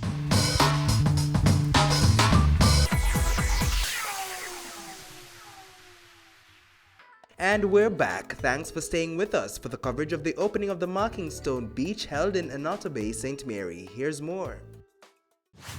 You know, it also gives me great pride and a pleasure to be here today. And why this is so, I was whispering in the ears of the minister that this beach here has a special place in my heart as well. I can't tell you why. I mean, I've told him why, and I told Bob also. I can't tell nobody else. But when I was a little boy, I used to come to this beach regularly, and then when I became a young man, I used to come to this beach, but not just in the days, but in the nights as well. So you can understand what I'm talking about, right? Oh, yeah. But what is so pleasing is for the facility to be brought up to this level. And when I toured along with the minister, especially in the bathrooms, this is not just a hurry come up bathroom. This is a bathroom that can rival any facility in the world.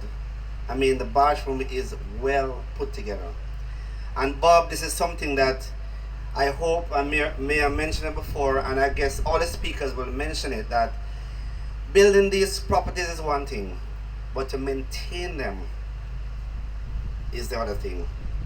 We want to know that when you come to facilities, you feel good that you're in the right place, not just somewhere that you just have to use. And this is a country, we're building a country based on excellence. Marking Stone Beach is also a manifestation of the quality development, and I know that Bob, with his expertise, when we come back here, Minister, this lawns will be pristine with green grass and flowering plants all around. And I was mentioning to the councillor earlier about the almond trees. You know, when these grow and become good shades across these seats, it will be a sight to behold. And that's what we want. We want facilities that we not only build, but we are proud to call our own, because we're building this new Jamaica. And before I come down, I want to again say special thanks to the minister. This is one minister, when you ask him about projects that means Jamaica well, he never says no. And I remember just coming into politics, and I asked him about several developments across Southeast St. Mary. And I'm proud to say that he has responded so well, and the people of Southeast is very thankful to you, sir. And look for your continued showering us with your blessings. We welcome this particular development, as with most developments that are taking place across Jamaica. But this development is special for me in a number of ways. As a member of parliament for this area, I mean, the development is welcome, but more importantly, I was born here, and this was one of my beaches that I used to visit when I was a little boy. And you know, I grew to love and appreciate this particular area. As you can see, it's very idyllic. It's away from the hustle and bustle, and it is very suitable for a day of full relaxation and fun. So we welcome it. What does this transformation mean to you? No, it means a lot, because what is happening and what has happened to a number of small communities across Jamaica, sometimes the development doesn't pass through or is not evident in those areas. So having something like this now shows that development can come to the local areas, and therefore it's important for us to appreciate this sort of development. And not only that, it might be a catalyst for other developments that will take place in a particular area. As you can see, it sits on the corridor, a major thoroughfare through this constituency. How will you ensure sustainable management of this here beach? Well, one of the things which we are very big on is not just the development of these facilities, but the maintenance of these facilities. And what has happened so far, which is quite remarkable, we have had a number of persons, I get to understand, that were interested in this facility, and they have selected one such individual now who is from the area as well. So this is somebody from the area who not only has a business interest, but has a personal connection to it. So the facility is for us in Anoto Bay.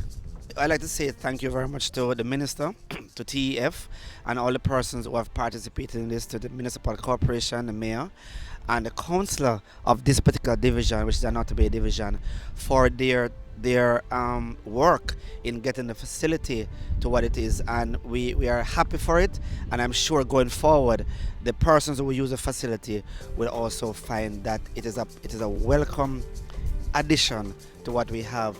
There are a number of other things which are going to come about in Southeast St. Mary that I'd like to say will happen in a very short time. We're getting a number of things done finally in Southeast St. Mary, because we believe that we can take our pride and rightful place in this development and this Jamaica that we are creating.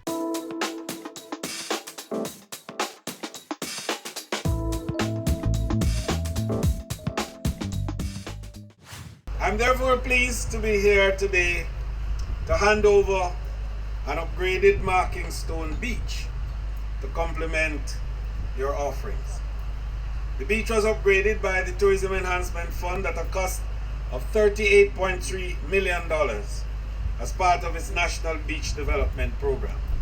And I want to make the point that sometimes comments are made in advance of action known to begin. And the actions, when they follow, gives an impression as though they are being driven by another direction. But these series of beaches that we are going to be opening and handing over between now and the end of the year makes the story and tells the tale very well, that this represents work done, activities in train, and now work completed and ready to be handed out. So we have done the upgrading here, not on the basis of providing a beach facility, but on the basis of providing a complete entertainment facility and an attraction in its own right. And when you look at what is done here, and you see that we have constructed a guardhouse, 3 gazebos, well-appointed restrooms, and I want you to take note of that. When you finish, go and look in those restrooms. And that's what we're talking about, because it makes no sense to have a wonderful beach and a beautiful facility, nice eating areas, and then afterwards you go to another place. We want you to go to a place equally appointed and well prepared and fit for purpose. We have parking facilities as well as landscaping work, among other significant improvements that you will see. We recognize that beaches are a great resource of tourism. In fact, our scenic beaches attract a large number of domestic and inbound tourists. This is why we have ensured that the TEF has committed to transform one beach in every parish to a quality recreational space. And remember the point I'm making, not to have a nice beach, but a quality recreational space.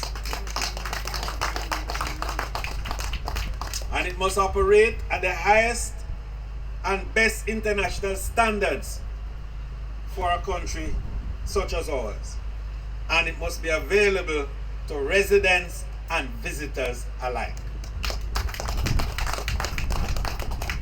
So to date, we have spent $104 million for 3 beaches in the overall beach program. And the next one we will open properly is going to be licensed, where we spend $49 million to upgrade. And then we're going to do Boston Beach, and we're going to do Winifred Beach, and we are going to do other beaches in the West, because the West has to be touched too, and we are going to be doing beaches along the South Coast as well. Those of us who have leadership in the political arena have a duty to guide and to lead and to enlighten and to ensure that that higher level of presentation is always kept in sight, and not to be part of any process that will help to lead people to be left out of the mainstream of development because our facilities are substandard. And as minister, I'm committed to that process. And this ministry will continue through the efforts of the TEF to upgrade and continue to enhance the quality of the Jamaican product, and to ensure that our ordinary Jamaican entrepreneurs, our little man, as we call it, have a nice, decent place to peddle their wares, where they can wash their hands and have proper conveniences, and they can feel and move around with air and space. And the visitors who come can also leave with a good impression and say when they leave Jamaica, what a wonderful little country that I have been. It was a joy to go to the markets in Jamaica. But we know that change is never a linear process, and that change sometimes requires a little bit of hand-holding. And we know that change sometimes causes a little bit of disruption. And sometimes we don't understand it, and when we don't understand it, we become suspicious of it. So we are going to work with our partners, and we're going to make sure that we hold hands and do it right, and do it together, and do the transformation from poverty to prosperity. We pride ourselves in being a destination of sand, sea, and sun. And so we bring the world here for a beach experience as well. So it's a big part of the product in Jamaica. But we are careful to note that it represents a huge part of our resources that are being consumed by our people, and that the access represents an important route to ensuring that there's harmony between visitors and locals. So we have moved with energy and haste to prepare and fix local beaches that are appropriate and adequate and appointed for the purpose, so that our people will not be left out and we will feel less catered to because the beaches are not up to the standards. How does this help or harm locals in the tourism sector? We are now looking at management to ensure that there is good management here, so that the maintenance of these facilities can be secured and the further upgrading of what we have can be realized. Who is responsible for the management, and how will it be guided? Well, we developed the beach on behalf of the St. Mary Municipal Corporation, and what the municipal corporation has done is to then go to tender and procure and find a suitable person to manage and to handle the facilities here. So they have done that, and they tell me that they have found someone, and we will be looking to ensure that they keep up to the standard that we want for the beach. How much of a challenge was the transformation for this beach in particular? It truly was a challenge because, as you can see, this is just a dust bowl. That's what it was. And with the black sand beach, it's sometimes a little more difficult to work with than the traditional white sand beaches. But I think that the teams did well.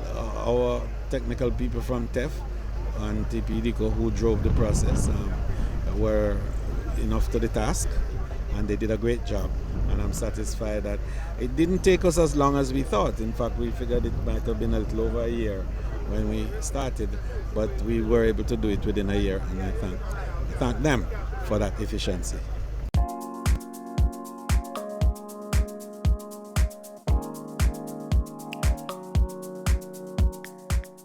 And that brings to a close the official opening of Markingstone Beach here in Onoto Bay, St. Mary. I'm Javon Keys for Business Access TV, serious about business.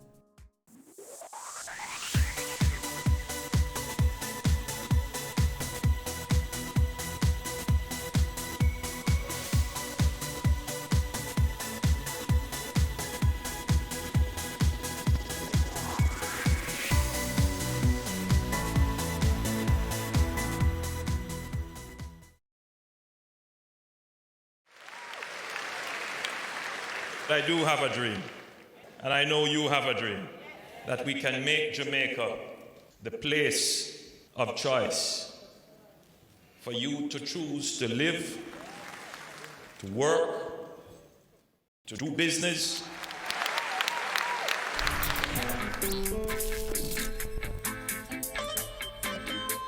We are going for the Jamaica we want.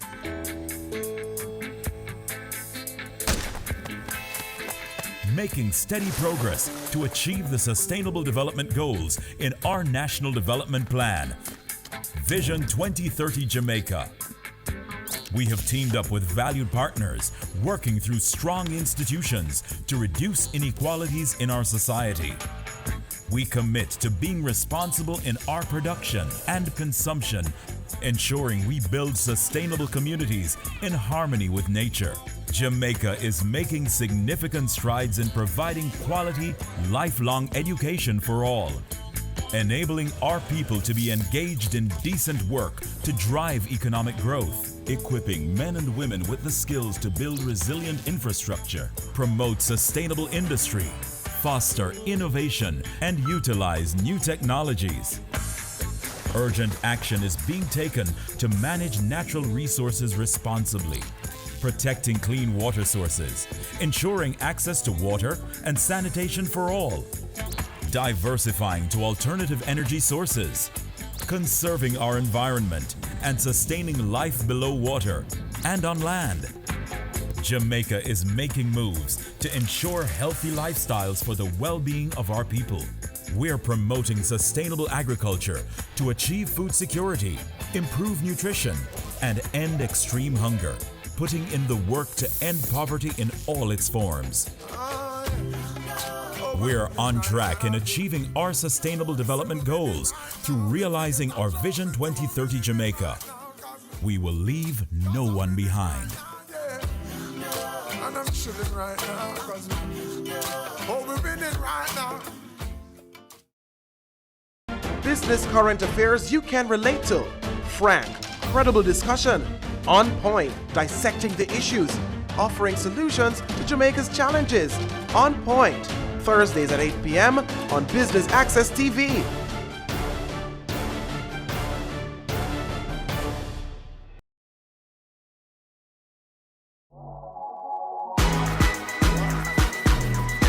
The Good Life, your trusted source for useful health and wellness information, lifestyle tips for the mind, body, and soul.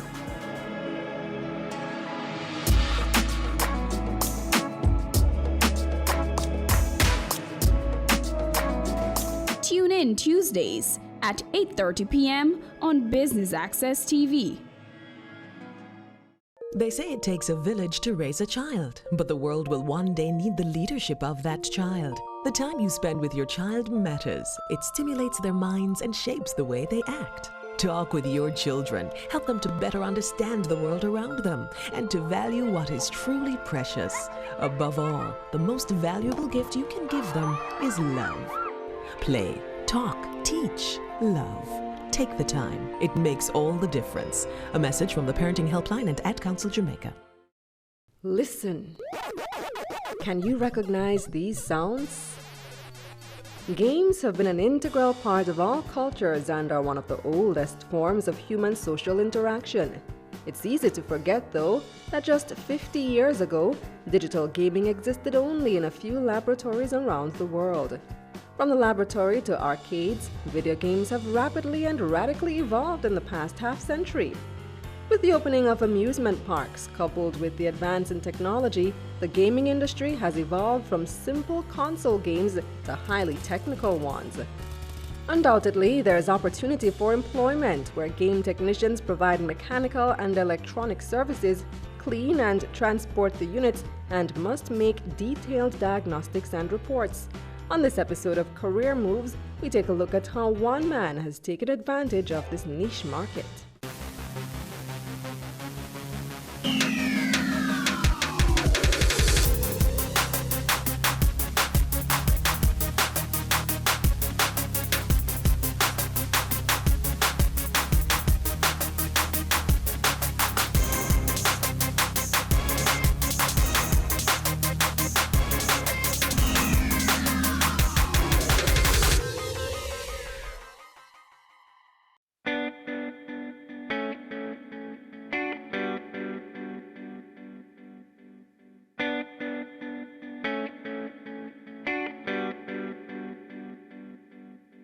My name is Antoine Baugh. My current profession is game technician.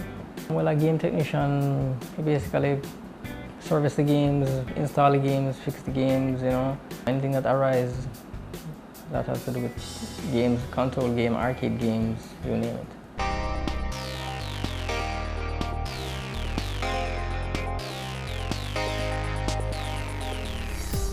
Well, I always love electronics.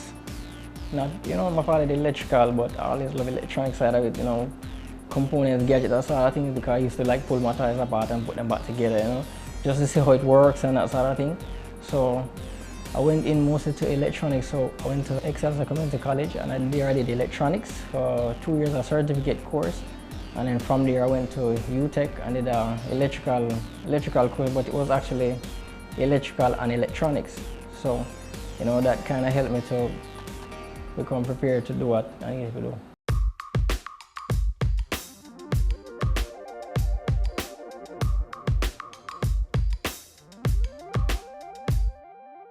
Alright, today I'm installing the coin mechanism, the timer board, and the HDMI switcher. We are going to have two inputs. One input is going to be from a DVD player, playing a loop video of the location. So like here is buzzers. So you can have a buzzers loop video. So that will be playing all the while. When you're ready to play the game now, you put in your token and then it switches over to the console so you can play the console games. So after your time runs out, it switches back over to the loop video. In this case, this coin mechanism does it based on memory. So in order to program this one, what you'd have to do is insert the token a certain amount of times, and then it makes a memory, makes a record of what the token is supposed to take. So it might tell you that you need to insert the coins, you put it in a set mode, you insert the tokens maybe 20 times, you put it through, and then it makes a memory of that. So therefore that's the only token it's supposed to take. Or you can even do money, you can use coins or you can use tokens, it doesn't matter. So you just need to program it and then it will take whatever you tell it to accept. Some of them now, we have the other types, which what you do is put a sample token in there. So you would have like a slot for it and you just open it, put in a sample token, and that's the only one it will accept based on what is in there. So if you put a $20 coin, that's all it's supposed to take. Unless it's faulty, then you'd have to change it. But yeah. The timer is just to count down the time. Depends on you have to program it. So you have to get instructions with this to change it by minute, hours, whatever. Depends. So you have various applications for this type of timer. But in this case, we're only using about like 5 minutes, which is already pre-programmed for 5, so I don't really have to change it. So what it is that when you insert a token, it switches over one signal for the switcher. When you connect the switcher, it is always getting from input 2. Input 2 will always be showing at the output. And when you insert the token, the timer board tells us to switch over to the input 3. So input 3 will start showing, which would be the console game. So you would actually be able to play the console game. When your time runs out, the timer will switch it back over to input 2, which will go back to the loop video of the location, and then it just keeps going like that. This coin mech is a bit bulky based on the spacing. So what I'm going to do is just take out the faceplate. I have like a faceplate. So I'll just remove the faceplate so I can fit it inside.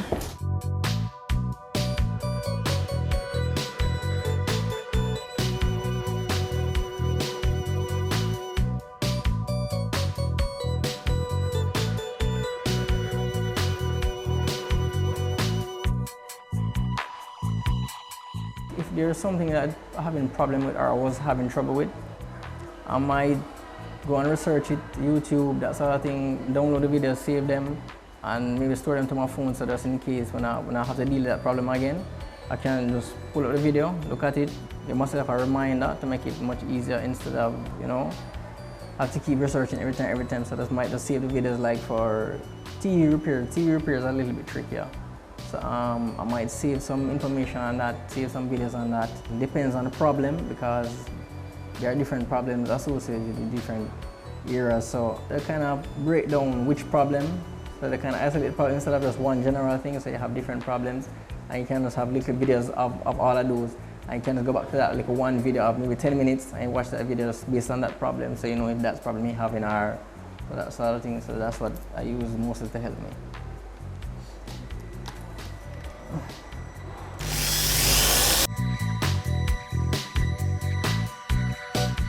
Other people are going to come with the same idea and they're going to need technicians to fix them, and anything can happen at any time. So definitely, one man can't service the whole of Jamaica.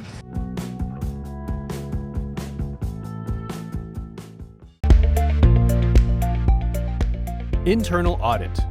Internal audit service is vital when organizations aim to achieve reliable financial reports and regulatory compliance, navigating risks, streamlining operations, and promoting stakeholder confidence. The benefits of a high-quality internal audit are limitless, especially when you secure yours from a firm with deep industry experience, exposure to hundreds of organizations, dedicated professionals, and proven methodologies. Whether you're looking to establish an internal audit function, attain or maintain compliance with various regulations, mitigate your risk of fraud, or gain an overall assessment of your internal controls, you can count on Dodgen Global for reliable and timely business solutions. We've helped organizations nationwide and across industries to establish internal control structures, create an internal audit function, or improve an existing one, and maintain regulatory compliance. We provide ongoing education as regulations and public perceptions change. We are trusted advisors for management and boards. External auditors can be confident in our work and its results. Let Dodgen Global be a turnkey solution for your organization. Our team can help you make smarter, more effective decisions. Let's have a conversation. Contact us at email info@dodgen.global. Website https://dodgen.global. Cameo brings the creative industries to life. Highlighting creatives in different fields each week. Art. My life turns art. I breathe, I eat art. Fashion. Food. Without a customer, we're nothing but four walls. Music. Film. Cameo, only on Business Access TV. Caring Hands Season 3 continues to effect change in a changing environment. Many of us were raised by grandmothers, right? So, we know the wisdom that these people have. Going beyond business. The little leaders of today are our leaders of tomorrow. And with the proper education, we'll have very good leadership coming from that. That's Season 3 of Caring Hands, creating change and shaping lives, every Sunday at 5:30 p.m. on Business Access TV.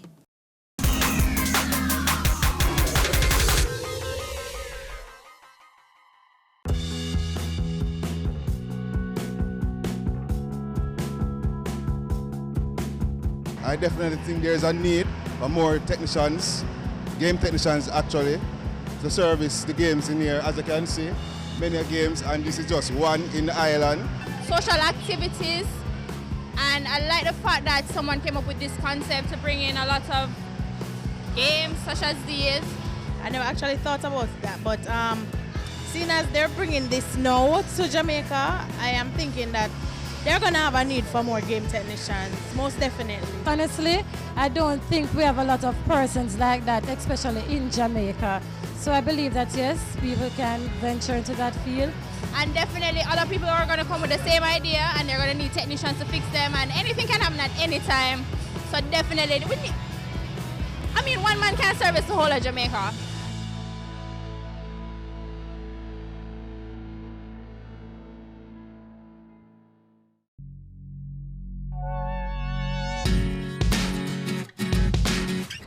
I'm Tatrice Bachelor. I'm from the School of Natural Sciences, assistant lecturer.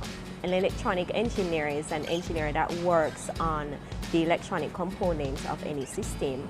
Every system nowadays is automated, so you have a circuit to work on. Electronic engineers are those persons that would service these circuits. First of all, for any associate degree program, you must have 5 CXCs. So you must have math and English. However, for electronic engineering, we specifically want students with math, English, physics, IT, and any other subjects. IT, because one of the areas that these students would actually venture out into is actually the communications industry, where you would have all these circuit boards, you have your cell phones, it has everything right now. So these persons would actually be relevant in that area. So we need them to have some idea of what information technology is about. Physics, because we're dealing with circuits. So students would have to learn the foundation as it relates to electricity and magnetism. Everything is automated, everything has a circuit board. At some point you need somebody to service these circuit boards, and this is where our electronic engineers would actually come in. So not only do you find them relevant in the gaming industry, we have the logistics hub that is now being rolled out. They are actually also relevant in that area. An associate degree is 2 years, 2 years full-time, 2 years including summers for part-time, so those persons who are actually working within that area but would like to increase their qualifications, we actually accommodate them by offering it at the part-time level. If it is though that students would like to venture out in that area but they don't have any CXCs, then they can still come here, sit the relevant CXCs, and then enter into that program. So in that situation, they would actually be here for 3 years. The cost of the program is approximately $200,000 per year. That includes the summers as well.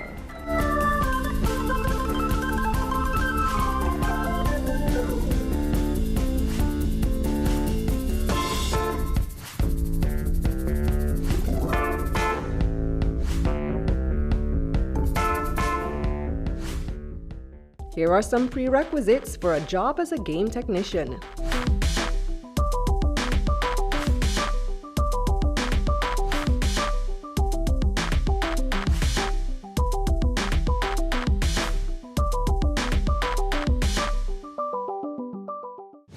Originally I started at Coca Jam, which is in Barbican Center. A friend actually told me about it, but he said that he went there like 2 times, he went there once before, and there were games down, like a lot of the games down, and he said that, boy, because of the electronics, I should, check it out and thing. And he said he went there like 2 times, he does AC repairs, and he went there and a lot of them down and nobody can fix them, and so I just figured, say, take a chance, It's electronics, so, it's not that far from regular repairs, because as some people might say, if you can repair a TV, you can repair anything. The repairs is more on the general side, TVs, videos, radios, that sort of thing is what they normally teach in when you go to come here to learn electronics. I wasn't really interested in being very specific in my education. Like when I did electronics, I didn't want to do like computer repairs because you had computer repairs and you had electronics. No, I didn't do computer repairs because computer repairs just covers computers. So if somebody was to come and say, oh, can you fix a TV? I would have to say no because, but if you do electronics now, somebody says, can you fix a computer? You say, okay, and then you kind of research it, and because anything that you have to read up on or whatever, it will come natural to you because you actually know that the information is there, so you will understand it and you can, so you have to kind of modify, add to it because the general help with like the monitors because the game is help with the screen for the monitors and that sort of thing, and the controls, the coin mechanism, the timers, that sort of thing, the general electronics help is there. But then for the CPU now, that's more computer based, so a little bit of programming knowledge would be good. So a little bit of programming, a little bit of computer repair, so you need a little bit of that and then you'll be okay. There is a need for more technicians, I feel. Of course, in the business that we are in, we wouldn't want to know that it's only one person that we can call on to work for us when our games go down.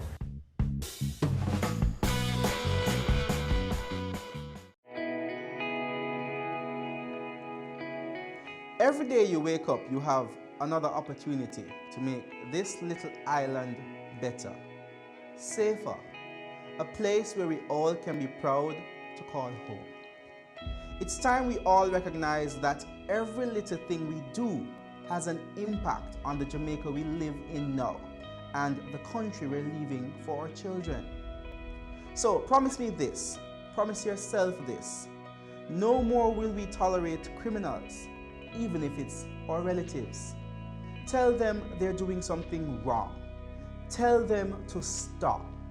Tell them no more robbing our children of the Jamaica they deserve. Tell them no more crime.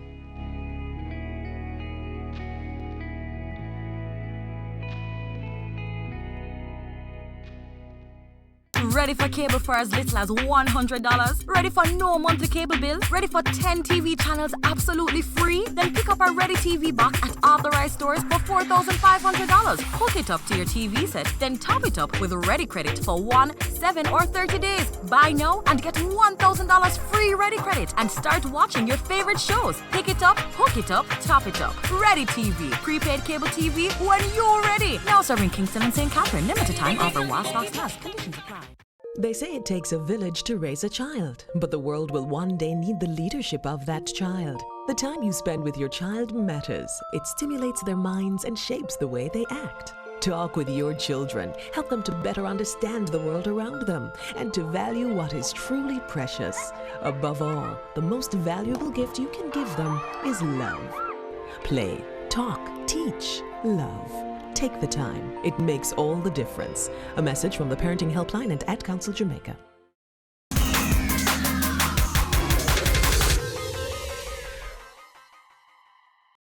The opening of game arcades such as Buzzers in Portmore has created job opportunities that Antoine was more than ready to fill. The reason I got into gaming technician per se is because the pay that you get or the money that you make from like general repairs is not very consistent, right? So I rather deal with businesses, gaming facilities, because you can depend on getting the pay when you need it. Say you have a repair shop and you repair like TVs, and somebody come and tell a person, oh, it's X amount to do it, and them say, oh, all right, I come and check it next week, and then next week come and them say, oh, I don't have the money yet, and it's kind of ongoing like that, and then next thing you know, the person don't come back for it, and then you are left with that. I prefer to just work with businesses. So I got into the game, arcade game technician instead of just, straight repairs, because it's a little bit rough that way, and then you have a lot of repair shops. So you have a whole heap of competition. Arcade game technician, I don't know of anybody who actually does arcade game repairs.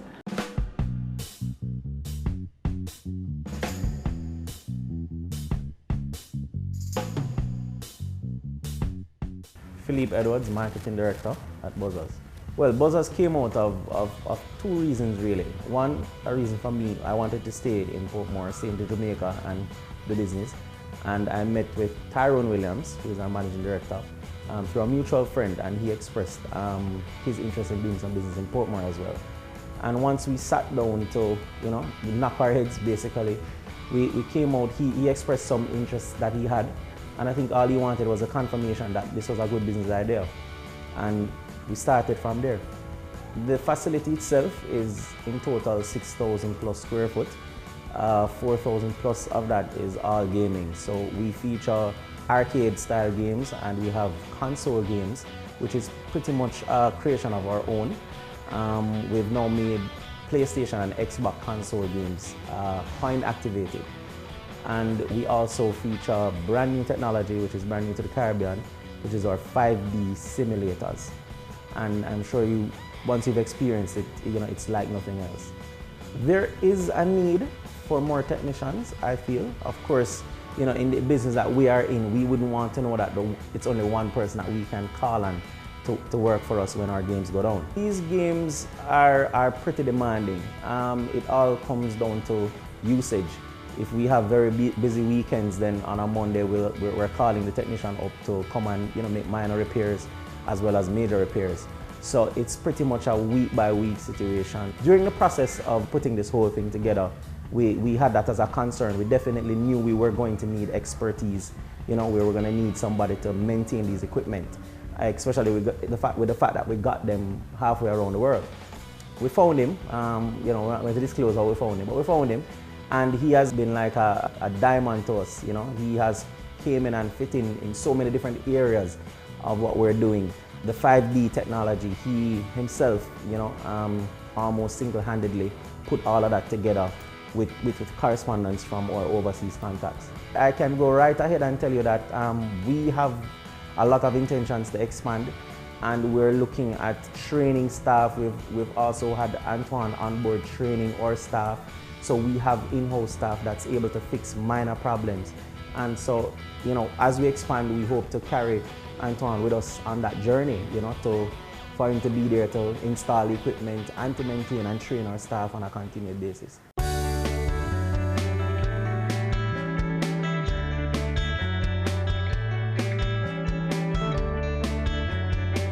Well, right now, I probably might leave because, as I say, there's not much facilities out here to maintain, what to do. So if I have a better opportunity, yeah, but I don't know if it would be permanent, but yeah, for a while, maybe a couple of years, sure.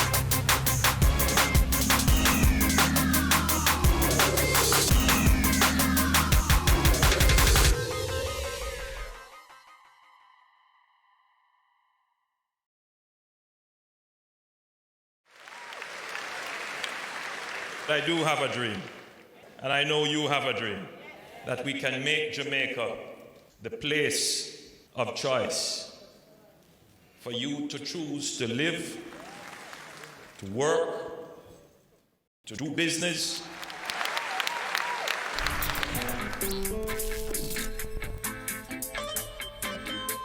We are going for the Jamaica we want.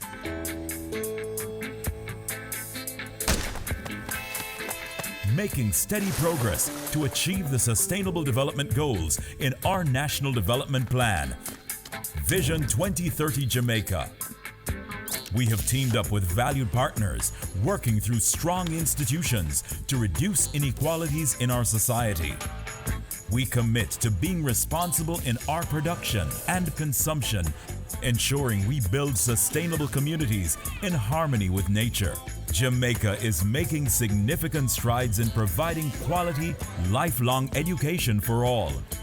enabling our people to be engaged in decent work to drive economic growth, equipping men and women with the skills to build resilient infrastructure, promote sustainable industry, foster innovation, and utilize new technologies. Urgent action is being taken to manage natural resources responsibly, protecting clean water sources, ensuring access to water and sanitation for all, diversifying to alternative energy sources, conserving our environment and sustaining life below water and on land. Jamaica is making moves to ensure healthy lifestyles for the well-being of our people. We're promoting sustainable agriculture to achieve food security, improve nutrition, and end extreme hunger, putting in the work to end poverty in all its forms. We're on track in achieving our sustainable development goals through realizing our Vision 2030 Jamaica. We will leave no one behind. And I'm chilling right now, cause we're winning right now.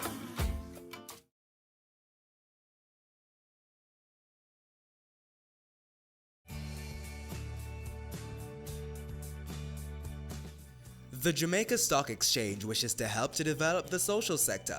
To that end, they have formed the Jamaica Social Stock Exchange, which is a safe, efficient, and transparent platform that aims to promote social projects that build Jamaica and will inure to the benefit of all persons living in the country.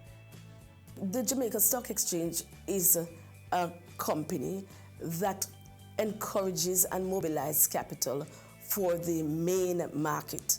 And that is the market that is not the social sector. Now, the Jamaica Social Stock Exchange is really geared towards the social sector to help to solve social problems in the field of health, education, about children, environment. Those are some of the things that we consider social problems.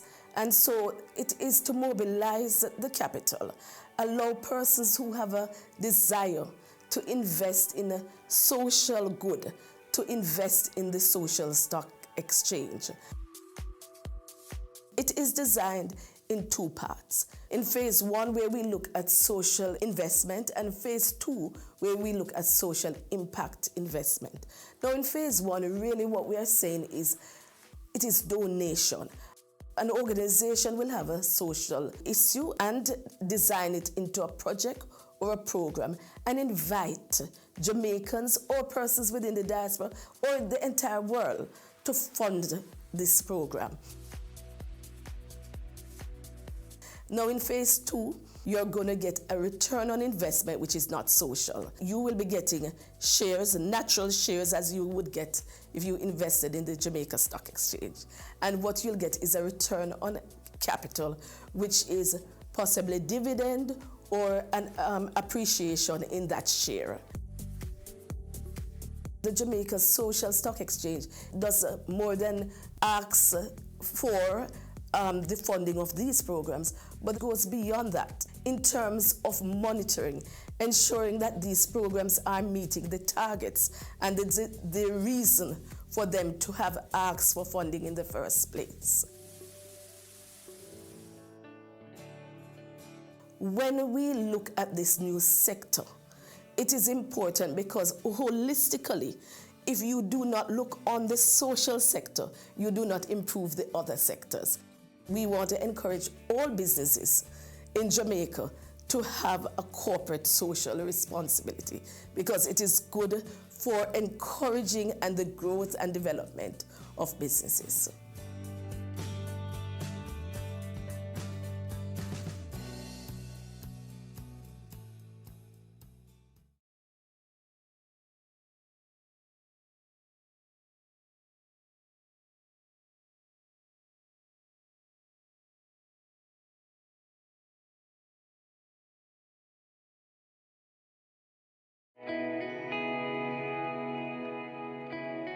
Violence against women is a violation of human rights. Its impact ranges from immediate to long-term physical, mental, and sexual consequences, sometimes resulting in death.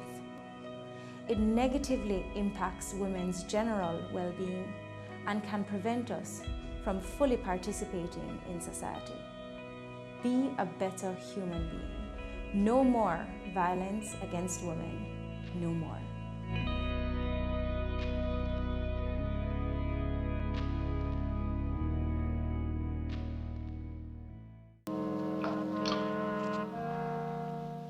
It's a honeycomb.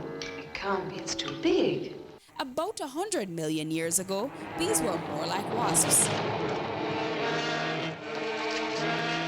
eating other insects rather than nectar and pollen.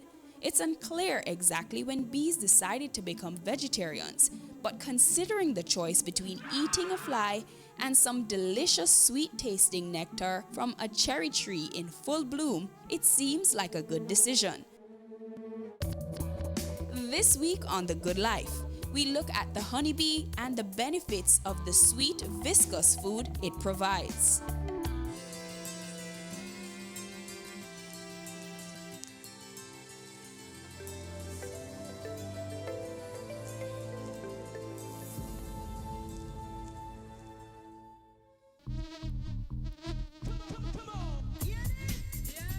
Scientists believe that bees are responsible for the rich flower diversity we enjoy today. And so it was fitting to journey to the breadbasket parish of St. Elizabeth to talk to renowned bee farmer Elton Cawley.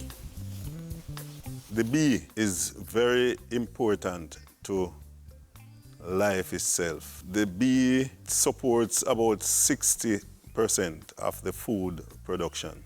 So without the bee, we probably would not exist. The bee also produces honey, the main thing, honey, which is a health food. Honey is really the nectar that they take from the flower. There are different set of bees in the colony.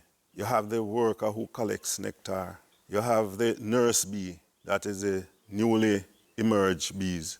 They do housekeeping, like keep the queen clean, feed the young ones, and they do inside work. When they are strong and mature enough, they join the workforce, and they will fly out to collect pollen and nectar. Also, they collect resin from the trees, which are used to make the propolis. The scouts will fly out in search of flowering plants. They come back to the hive and communicate that information to the bees that are in the hive. Tell them what direction to fly, and they will go out, fill their stomach with the nectar, and fly back to the hive. While flying to the hive, that nectar that they take in their stomach is converted to honey, and they take back honey to the hive, deposit it, and go again. And there are thousands of bees that are doing that during the day. Our main source in St. Elizabeth, we have a lot of lagwood. The lagwood is the main one. The lagwood is a distinctive honey. It has a special taste. It has a special aroma. People always go for lagwood honey. If we should label the honey as lagwood honey, we can ask for a premium price for it. But most farmers don't separate the lagwood honey from the multifloral. They just package everybody and sell it at one price. But the lagwood honey is exceptional. This frame, the queen lays in it. If you notice, there are some seal broods and there are some larvas. So she lays in this, both sides. The top section of it, they store some honey. You refer to it as the honey arch. You know, see them store it in an arch. And as soon as these bees emerges, they stock honey in all of this. Honey has had a valued place in traditional medicine for centuries. It has a limited use in modern medicine due to the lack of scientific support, but studies have recorded some undisputed benefits. Honey, benefits. Oh boy, honey has many benefits. It is referred to as nature's only natural food. When one takes honey in their system, your body uses up every part of the honey that you take in. None of it not go to waste. And that is the reason why it is not advisable that you take a whole heap of honey one time, because your body cannot deal with it in large volume.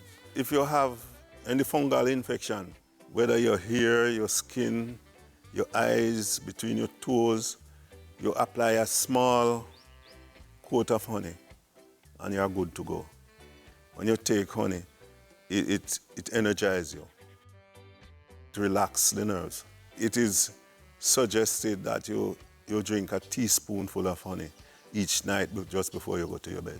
Honey is used in manufacturing. A lot of products that are on the market, honey is part of it.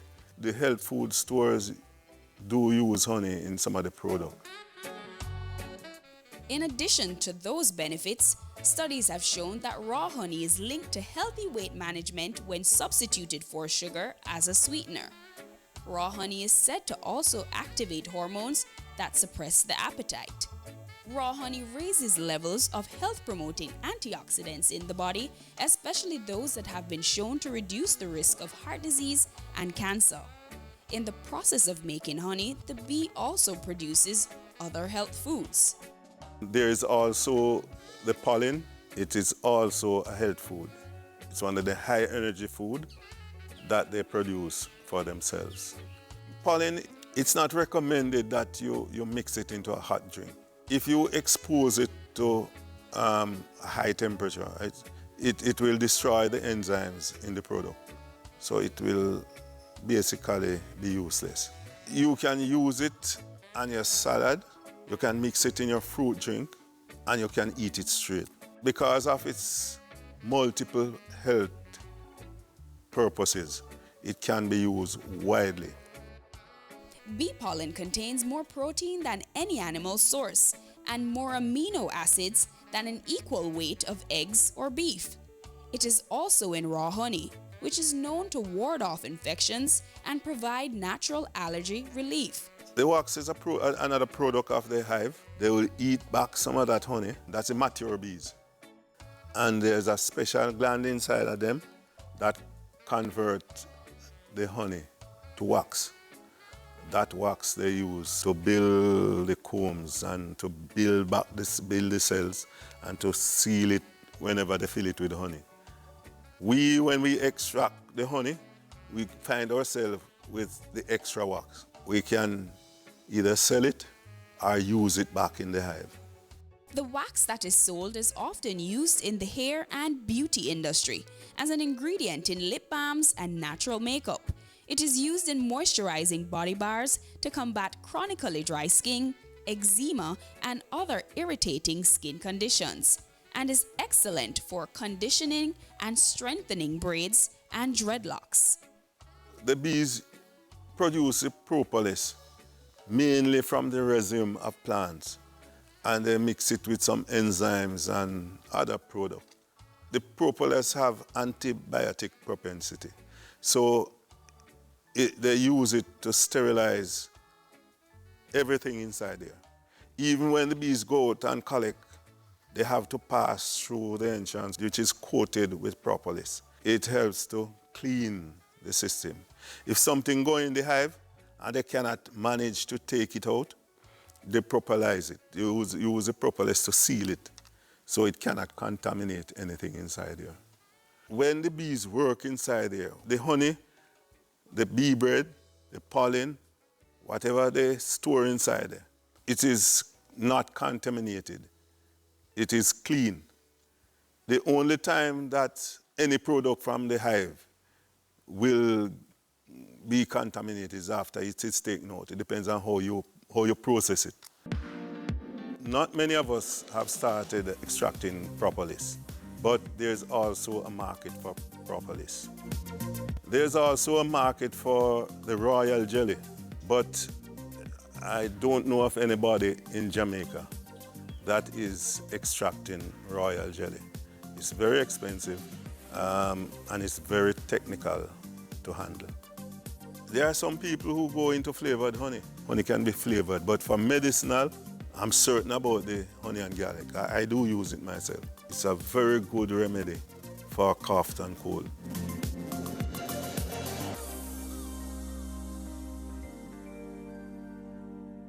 It's season 12, and Wealth Magazine Business Access is here to keep you business savvy. With an impressive mix of some of Jamaica's most inspiring business moguls, we continue to keep Jamaica informed, empowered, and ready to dominate. Tune in Sundays at 5 p.m. only on BATV. You're watching Business Access. Business Access. Business Access. Business Access TV. Serious about business.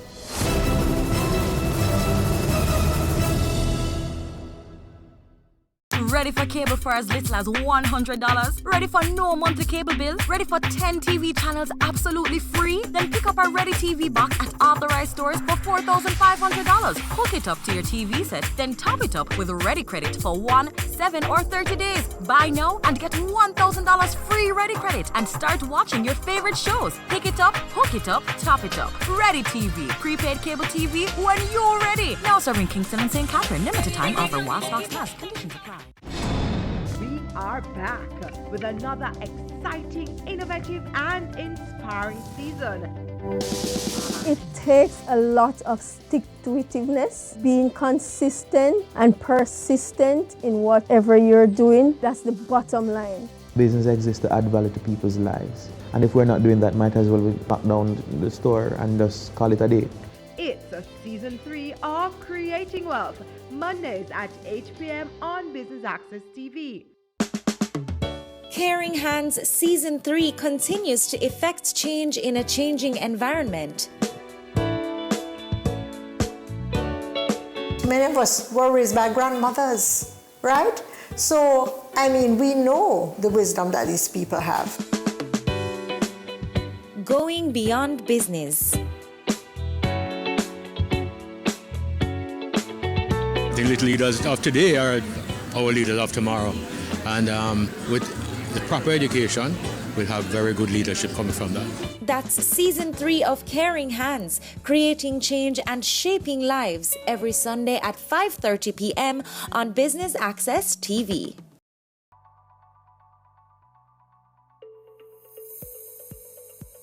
Welcome back to The Good Life. If you are just joining us, we are exploring the benefits of honey. Let's look at the queen bee. The queen is the most important bee. She is the one who maintains the hive. She knows when to produce and how much to produce. She can lay up to 2,000 eggs per day. And that's a lot of eggs.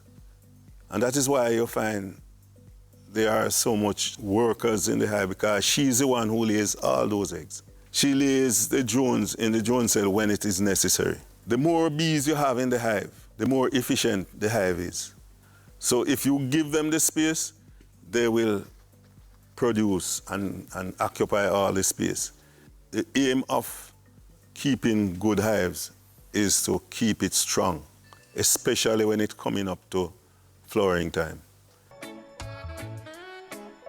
You will have to determine how fast you want your hive to grow, For example, you must know whether you want more hives or you want more honey. Now, if you want more hives, you're going to have to keep splitting those hives. If you can produce queens, you can produce queens from the hive without allowing the bees to do it. We have a few queen producers in Jamaica. I am not one of them. I use the traditional method, the old-time method, right? By setting the bees, make them queeness, put some bees together, make sure you have eggs, larvae, and seal brood with those bees that you put down there, and they will create a queen. 7 days after you put down those bees, you will go back and you check if they are producing a queen. All the eggs, that 2,000 eggs that she lay per day, most, I would say 2/3 or more of those eggs are fertilized. Any one of those eggs, they can convert that to a queen. Those bees, they have a special gland in them that generate the royal jelly. That's why they call them the nurse bees, because they are the ones who produce the royal jelly that they use to feed the larva and to feed the queen. And by the way, the queen only eats royal jelly, and she's fed with the royal jelly by the nurse bees. They build one of these worker cells or two, and they feed it, they stock it with royal jelly. Fill it up, they build it longer than the ordinary worker cell, and stock it, fill it with royal jelly, and seal it, and leave it there. After some days, a queen will re-emerge. With growing campaigns about health and wellness, more people are opting to use honey as the preferred sweetener. But can we satisfy this demand? There's a high demand for honey locally. We can't even think about the international market because we are not producing enough to satisfy the local demand. So therefore we have to be focusing now and upping our production so we can meet the local demand. There are about 48,000 hive of bees in Jamaica presently. This is coming out of the Ministry of Agriculture. I think they did a survey. And we have about 30,000 beekeepers. Most honey producers, they dispose of their honey by June.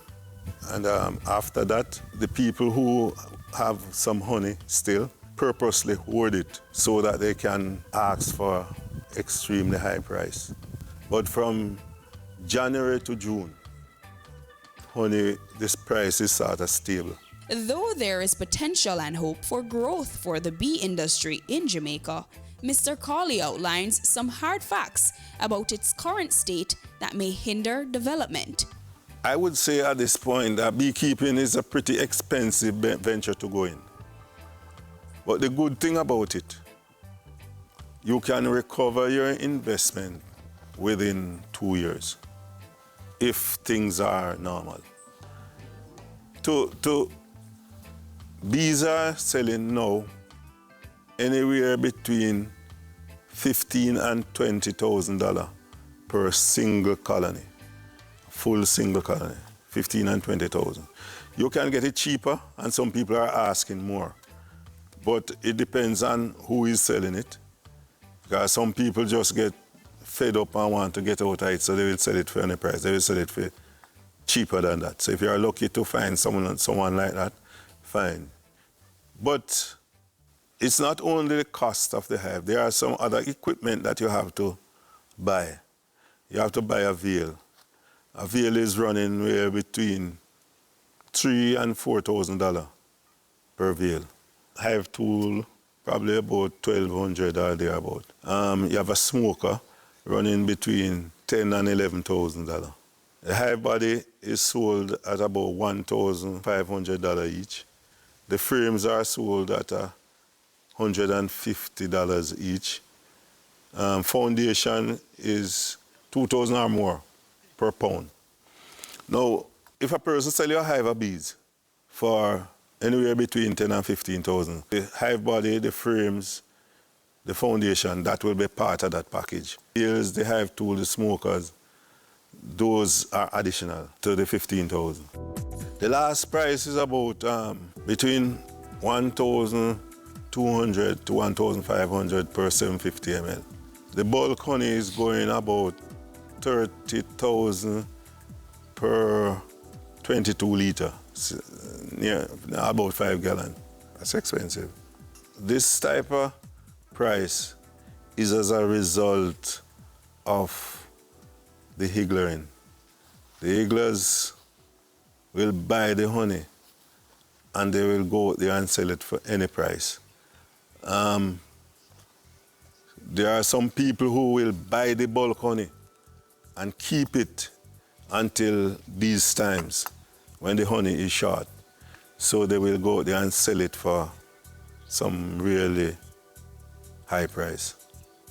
And people, the interesting thing about it is that people are buying it. So that is the reason why the honey price won't be stabilized for now.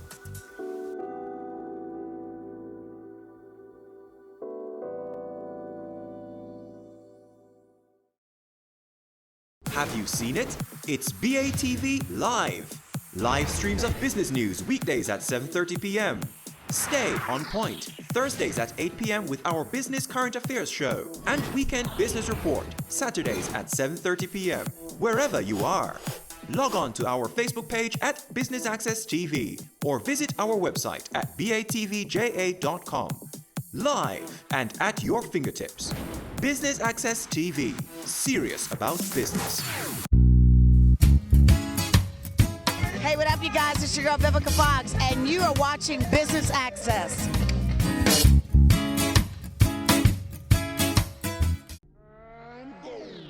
Career Moves has always explored interesting careers, highlighting all you may not have known about them. This season is no different. Coming back to Jamaica, everyone's like, Fizzy what? Fizzy who? When you find a bright boy or girl in the class and people say, what are you going to be? The parents say, you have to go be a doctor, you have to go be a lawyer. Nobody says you have to go be a politician. Let me see your hands! Tune in Tuesdays at 8 p.m. on Business Access TV. There's only one recommendation for funding that is ever going to come from me, and that is funding from a bank. This is the cost to build, and it includes every nail and screw for the building. Our motto is building communities, building a nation. Get in the know with the world of real estate with Business Access TV's Home Sweet Home, Sundays at 4:30 p.m.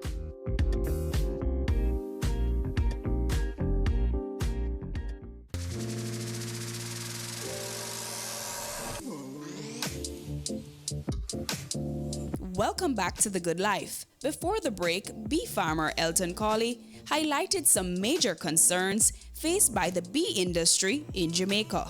He continues. The bee industry have been suffering for some time now. I would say about 3-4 years since we have been seeing a steady decline in the production of honey. If your bees are not strong, even though the plants are flowering, they will not be able to collect enough nectar to produce the honey in large volume. So the key is to keep your bees strong. And our strength has been declining over a number of years. We have been looking at several factors of the decline locally.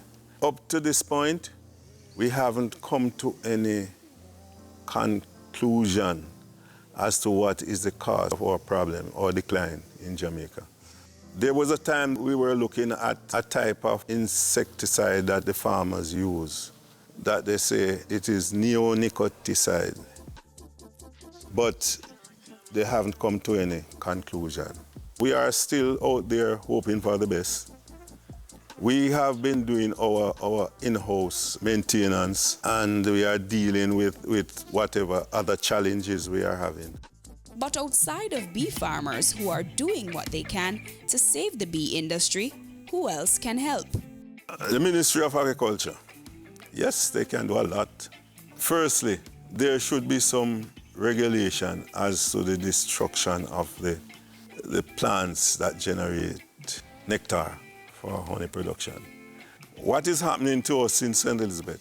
Coal burners is playing havoc on our main honey producing plants, the lagwood. They will go into an area where lagwood is, and when they are finished with it, you don't see nothing. Everything is flat. That is a dangerous practice for honey production. There is still some regulation as to the importation of honey. I think that is still in place. I think they need to ensure that nobody bring in honey in Jamaica, because without it, it's being properly screened. Honey carries some of the problems like the foul brood, for example. From an area is contaminated with foul brood, the bees will spread it within the area that they forage. They take it to the plant on their legs, they leave the spore on the plant, and bees from a healthy hive will go to that same flower, pick up the nectar along with the foul brood spore, and take it back to the healthy hive. Foul brood, it destroys the hive over time. We also have pests. There is a mite and there is a hive beetle that we have in Jamaica now. But we are working on it. We are trying to see if we can counter it or to decrease the population of these pests and disease. Individual farmers will have to apply their own remedy. For the mite, there is a chemical that you use. But another problem with using that chemical, it can get in the honey, so you can only use it at a certain time. And not everybody going to adhere by the rule. So we stand a chance of contaminating the honey. And if we run in that problem, when we reach a point to export, we're going to have a problem. Predial larceny is a problem in some of the areas. I myself have suffered a little bit of predial larceny problem, but it's not widespread. We are in discussion with the apiculture unit in the ministry as to the best way to counter the predial larceny problem. There are some things that we plan to do. I cannot say it now publicly because, for security purpose, we can't disclose. However, hopefully, we'll get on top of it. Despite evidence that much more needs to be done for the bee industry to prosper, Mr. Cawley notes that he is beginning to see signs of improvement in bee season, which he finds encouraging. The main flowering time starts about December, January, February, March, down to April, May. After that, the flowering will cut back, and that's the dearth period. The dearth period is when they don't have much out there. But if it's an extreme condition where it's dry, we have to feed them full scale with either sugar or soya blend along with pollen substitute. The honey production, honey, pollen, propolis, all of them, they produce in large quantity from December to April. The bees are looking better at this time of the year than they have been looking the past 2-3 years at this time. So we are hoping that it is a sign of a turnaround for the industry.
Current affairs you can relate to. Frank, credible discussion. On point, dissecting the issues. Offering solutions to Jamaica's challenges. On Point, Thursdays at 8 p.m. on Business Access TV.